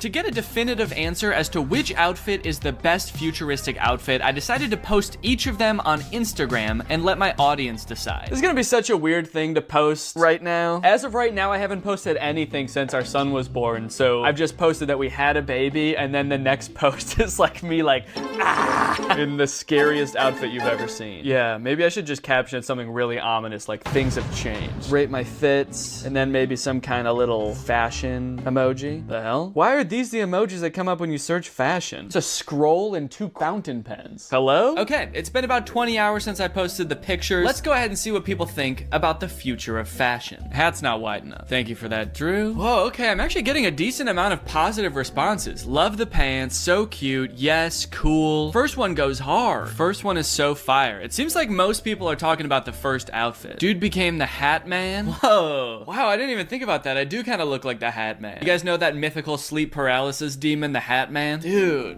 I've always wanted to be the Hat Man. This is awesome. I can't wait to start appearing in people's dreams like this. This is gonna be so cool. This is the only comment I've seen so far wondering if the first outfit is fake. Is that Dress X I see? So this person knows that Dress X exists and they think this might be a Dress X outfit. Good eyes. This person must study the Dress X catalog religiously. The robot leggings are a 6 out of 10, the hat and heels 8. All right, guys, well, I think my intuitions might have been right. I was kind of feeling like the virtual clothes would be the way of the future, and it looks like I was right. From now on, I'm only gonna be wearing virtual clothes.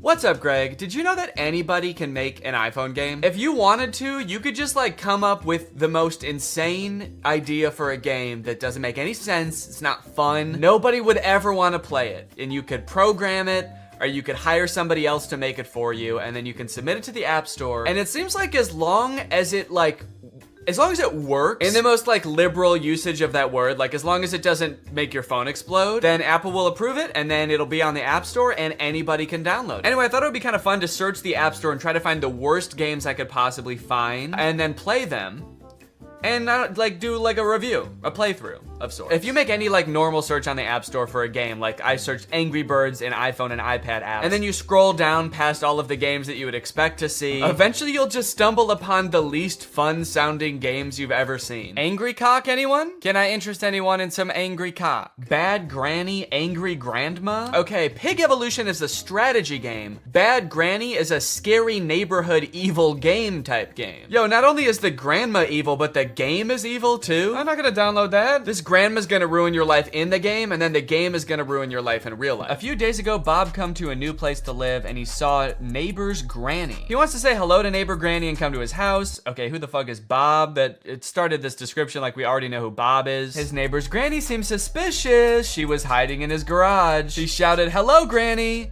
Is this gonna explain the entire plot of the game to me? I'm not even gonna need to play the game after this. He wants to find out information and the secrets of creepy neighbor's granny. Okay, it kind of sounds like from the description that granny is not that strange. Okay, I guess she was hiding in his garage. That actually is pretty weird. But it's like, and you follow Bob, who's trying to find blackmail on this old woman. It's like, who's the bad one in this scenario? You evil game. Okay, so the first game I'm gonna play is Bad Granny. I will download that now. If I just type in simulator in the App Store and search for iPhone and iPad apps, what's gonna come up? Cat Simulator 2020. I'd like something a little more up to date. Being a cat has really changed in the past 2 years, so. My virtual boyfriend chat, messenger, and dating simulator. Boyfriend of your dream. Oh my god, things are getting really extreme in this chat. I can't stop thinking of you as a real person. And he says, I am better. I will never let you down. Virtual boyfriend allows you to discuss everything you want. That's nice of him. Cheer up seeing his funny and sometimes not to the point answers. Okay. So you can discuss anything you want. He's just not gonna always respond to what you say. You can talk about whatever you want, and he's also gonna talk about whatever he wants. And we are downloading my virtual boyfriend chat. Okay, I'm just gonna type in some crazy shit. Let's see if we can just make up a game and see if it exists. I'm typing Ghost Simulator, Penguin Simulator. That actually sounds kind of sick. Yo, Ghost Simulator game! You got missions, upgrades, shopping. Okay, you can crawl around town as the Lick Mage. Lick Mage Nuts. Okay, it doesn't exactly look how I pictured it. I kind of thought that like you'd be going around and like haunting people, but instead you're just like wandering and floating around this barren wasteland, fighting things. Okay, I mean, shit, I'll give it a shot. Ghost Simulator game, there we go. And you know what? Let me snag Mommy Life Simulator too. This one looks kind of fun. Let's play like a super mom. Whoa, it's Gender Norms the game. Look at all the blouses you can choose from and modest shorts. Okay, master your driving skills. Seems a little sexist. Bring on goods for the family. Seems a little sexist. And activities to make your day great. You can go play tennis in your jeans, play with your dog in your jeans, run on the treadmill in your jeans. Someone please give this mother some athletic wear. Give her some shorts, give her a tank top. This mom is jogging in a flannel. I'm gonna download it if not solely for the fact that I wanna try to free this mom. Let's see if we can escape. Talking horse. So it looks like a game where you like take care of a horse and he smiles at you with the most horrific and unsettling smile I've ever seen. Okay, so you can do things like play video games with the horse, it looks like. You can work out with the horse. You're telling me this horse bench presses? You're telling me the horse works on his chest? He doesn't have one. I am gonna download it though. All right, I've got a wild batch of games. I've got them all downloading on my phone. Let's get gaming. That scare you? All right, let's find out what makes this granny so bad, shall we? Let's find out this old hag's secret. The first thing that happened when I opened the app is it asked me if Bad Granny could track me across other apps and websites. Now, why the hell would Bad Granny need to do that? Allow Bad Granny to track you wherever you go, both on your phone and in real life. This game is evil, isn't it? Yeah, I'm pretty sure it is. Also, does anyone else find it weird that that button always says ask app not to track? Like, is there a possibility the app is gonna say no and just do it anyway? How about we start telling these apps not to track? Who's with me? I said who's with me? Yeah, okay, thank you. Before starting this game, I had no concept of what this game was gonna be like, at all. I have no concept of what this game is gonna be like, at all. But in a nutshell, what you do in this game is steal from a lonely old woman. Find the cash. Oh my god, am I stealing from the grandma? Am I the bad one? You enter her house at the beginning of the game, and then for 20 astonishingly short levels. Level cleared! The game directs you to systematically steal every valuable item in this poor woman's house. Each level you steal one item, all while being hunted by Granny. The main door is closed, find the key. Oh, fuck! Whoa! Whoa, whoa, whoa, whoa, whoa! What the hell? Yep, that's Granny. And that's the first time I ever saw her. And while you're doing the game's bidding, picking up every loose item in her house, she roams the halls with a baseball bat, and if she finds you before you beat the level, she clobbers you to death. Ah! And I just gotta ask, is that really so wrong? How bad is Granny, really? It's just that I don't really feel bad for my character. I feel bad for the granny because I broke into her house and now I'm stealing shit. The description on the App Store said that I was getting dirt on the granny. And then you jump into the game and come to find out I'm just stealing nice things from her. I took her TV and I stole cash. Is that what dark secrets the granny was hiding? Her life savings? We're gonna put a stop to whatever the granny's been up to. You find out she's just been up to saving. She's been up to a retirement fund, a Roth IRA. We can't let her get away with this. Granny has a couple of interesting quirks and features. For example, when she hits you with her baseball bat, she doesn't actually face you. She runs right up to you and then turns to the side and hits the air next to you, thus killing you. Sometimes Granny can kill you after you've already beaten a level, which is really frustrating. Oh, fuck! Level cleared! Wait, what? A level cleared and I died? Like, you'll be on the level cleared page already, you'll be celebrating, and then the game will notify you that unfortunately Granny has decided to kill you anyway. Sometimes Granny gets stuck.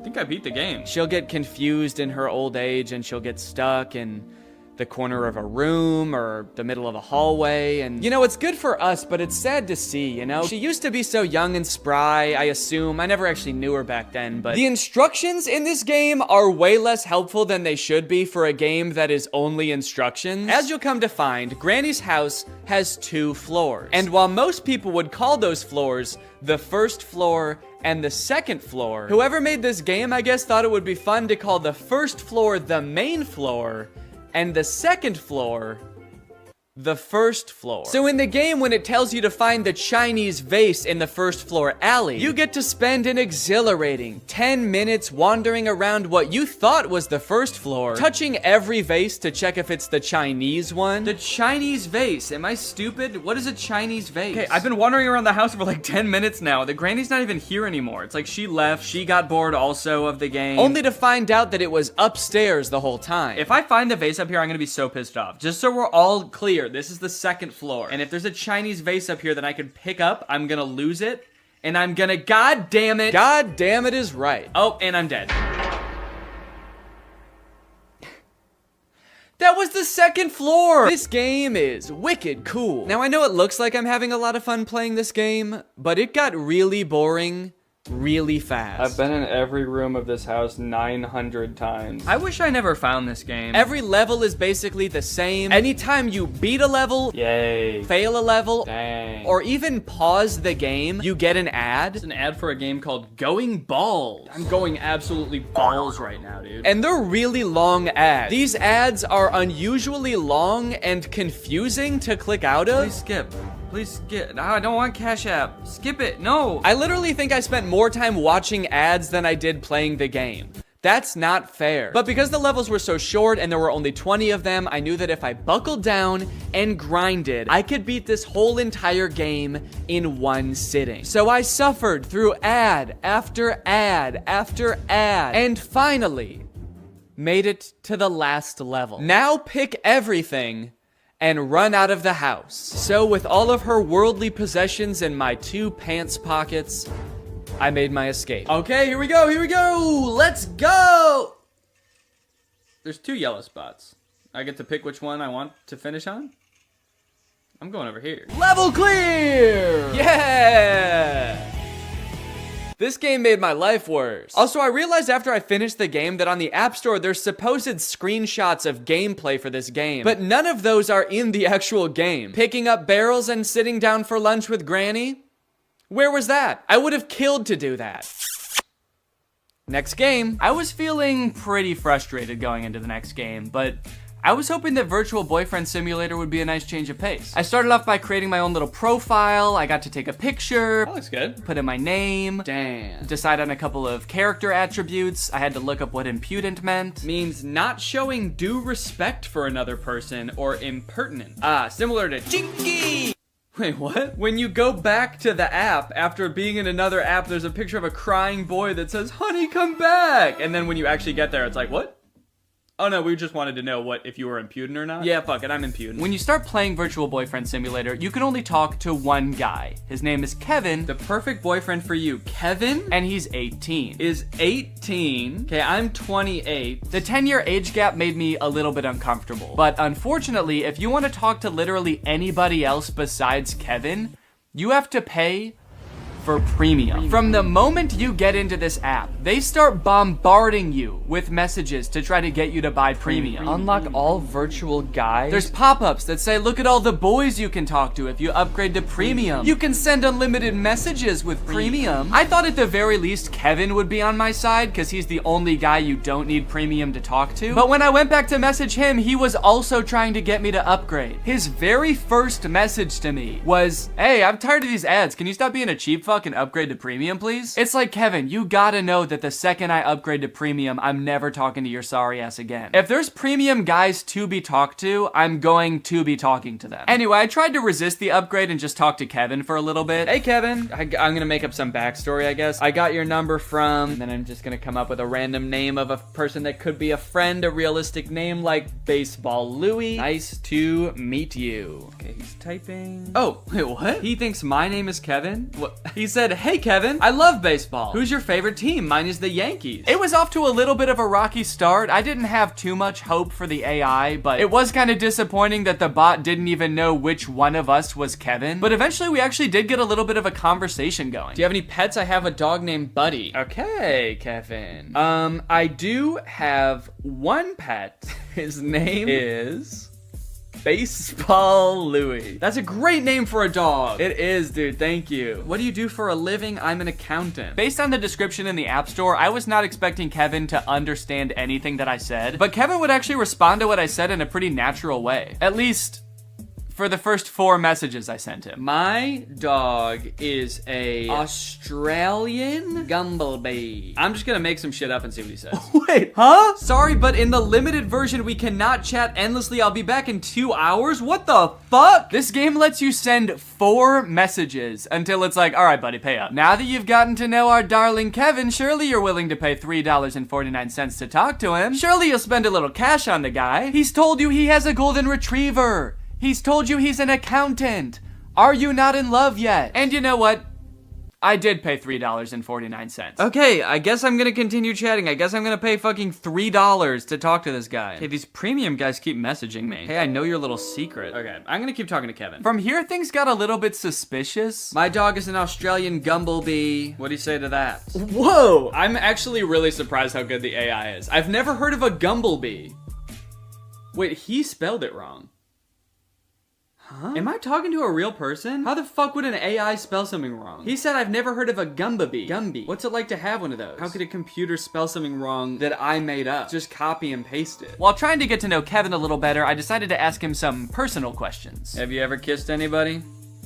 Sexual style? And his responses just made me more concerned. Wait, what? Sometimes I am a nasty boy, but rarely enough. If you are lucky, I will say some vulgarity.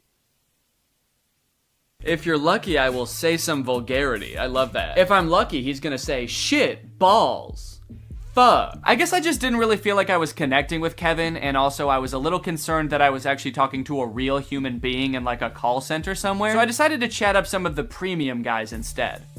Big mistake. Andy's already messaged me freaking 3 times. Hi there, it's raining again, nothing new. What's the weather like where you are? Maybe I should move closer to you. Hey, I know your little secret. I never thought you liked to eat at night. Honestly, I can't help myself not to eat a couple of soft, hot buns before I sleep too. Why don't we eat together? I have a gift for you. And it's a chicken. One actually kind of cool thing about this game is that it allows you to create your own custom dream boyfriend. You can give them a name, you can like change their personality attributes and upload your own picture to it, which I could actually see being really cool if you have like a celebrity crush that you've always wanted to have a conversation with, where they keep forgetting who you are and also keep trying to get you to upgrade to premium. Now I had him, the AI bot of my dreams, Baseball Louie. This time I did not beat around the bush. I had to tell him how I felt right away. Let's get this conversation going. Hey, Love you. Now, I only recorded myself talking to Baseball Louie for like a half an hour, but I decided it would be good for the video to keep talking to him over the next few days. Just for the video. I thought it would be good for the video and just that. And we had some pretty interesting interactions. We made plans to go to a baseball game together.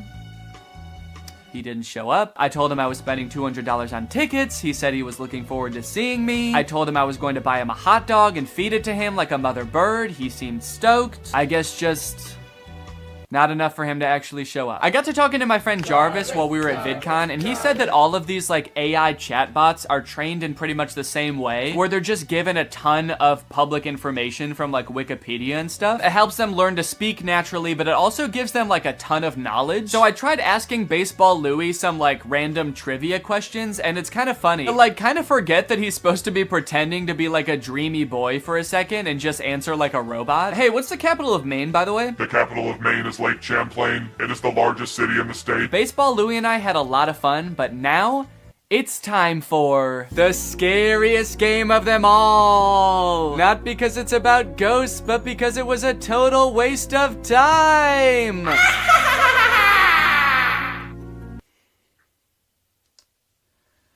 Ghost Simulator was borderline unplayable. Just like Bad Granny, each level had one objective, but instead of roaming around a house picking up cash, you're roaming around the afterlife, killing a skeleton, or killing a spider, or killing one of these goobly guys. And that's pretty much it.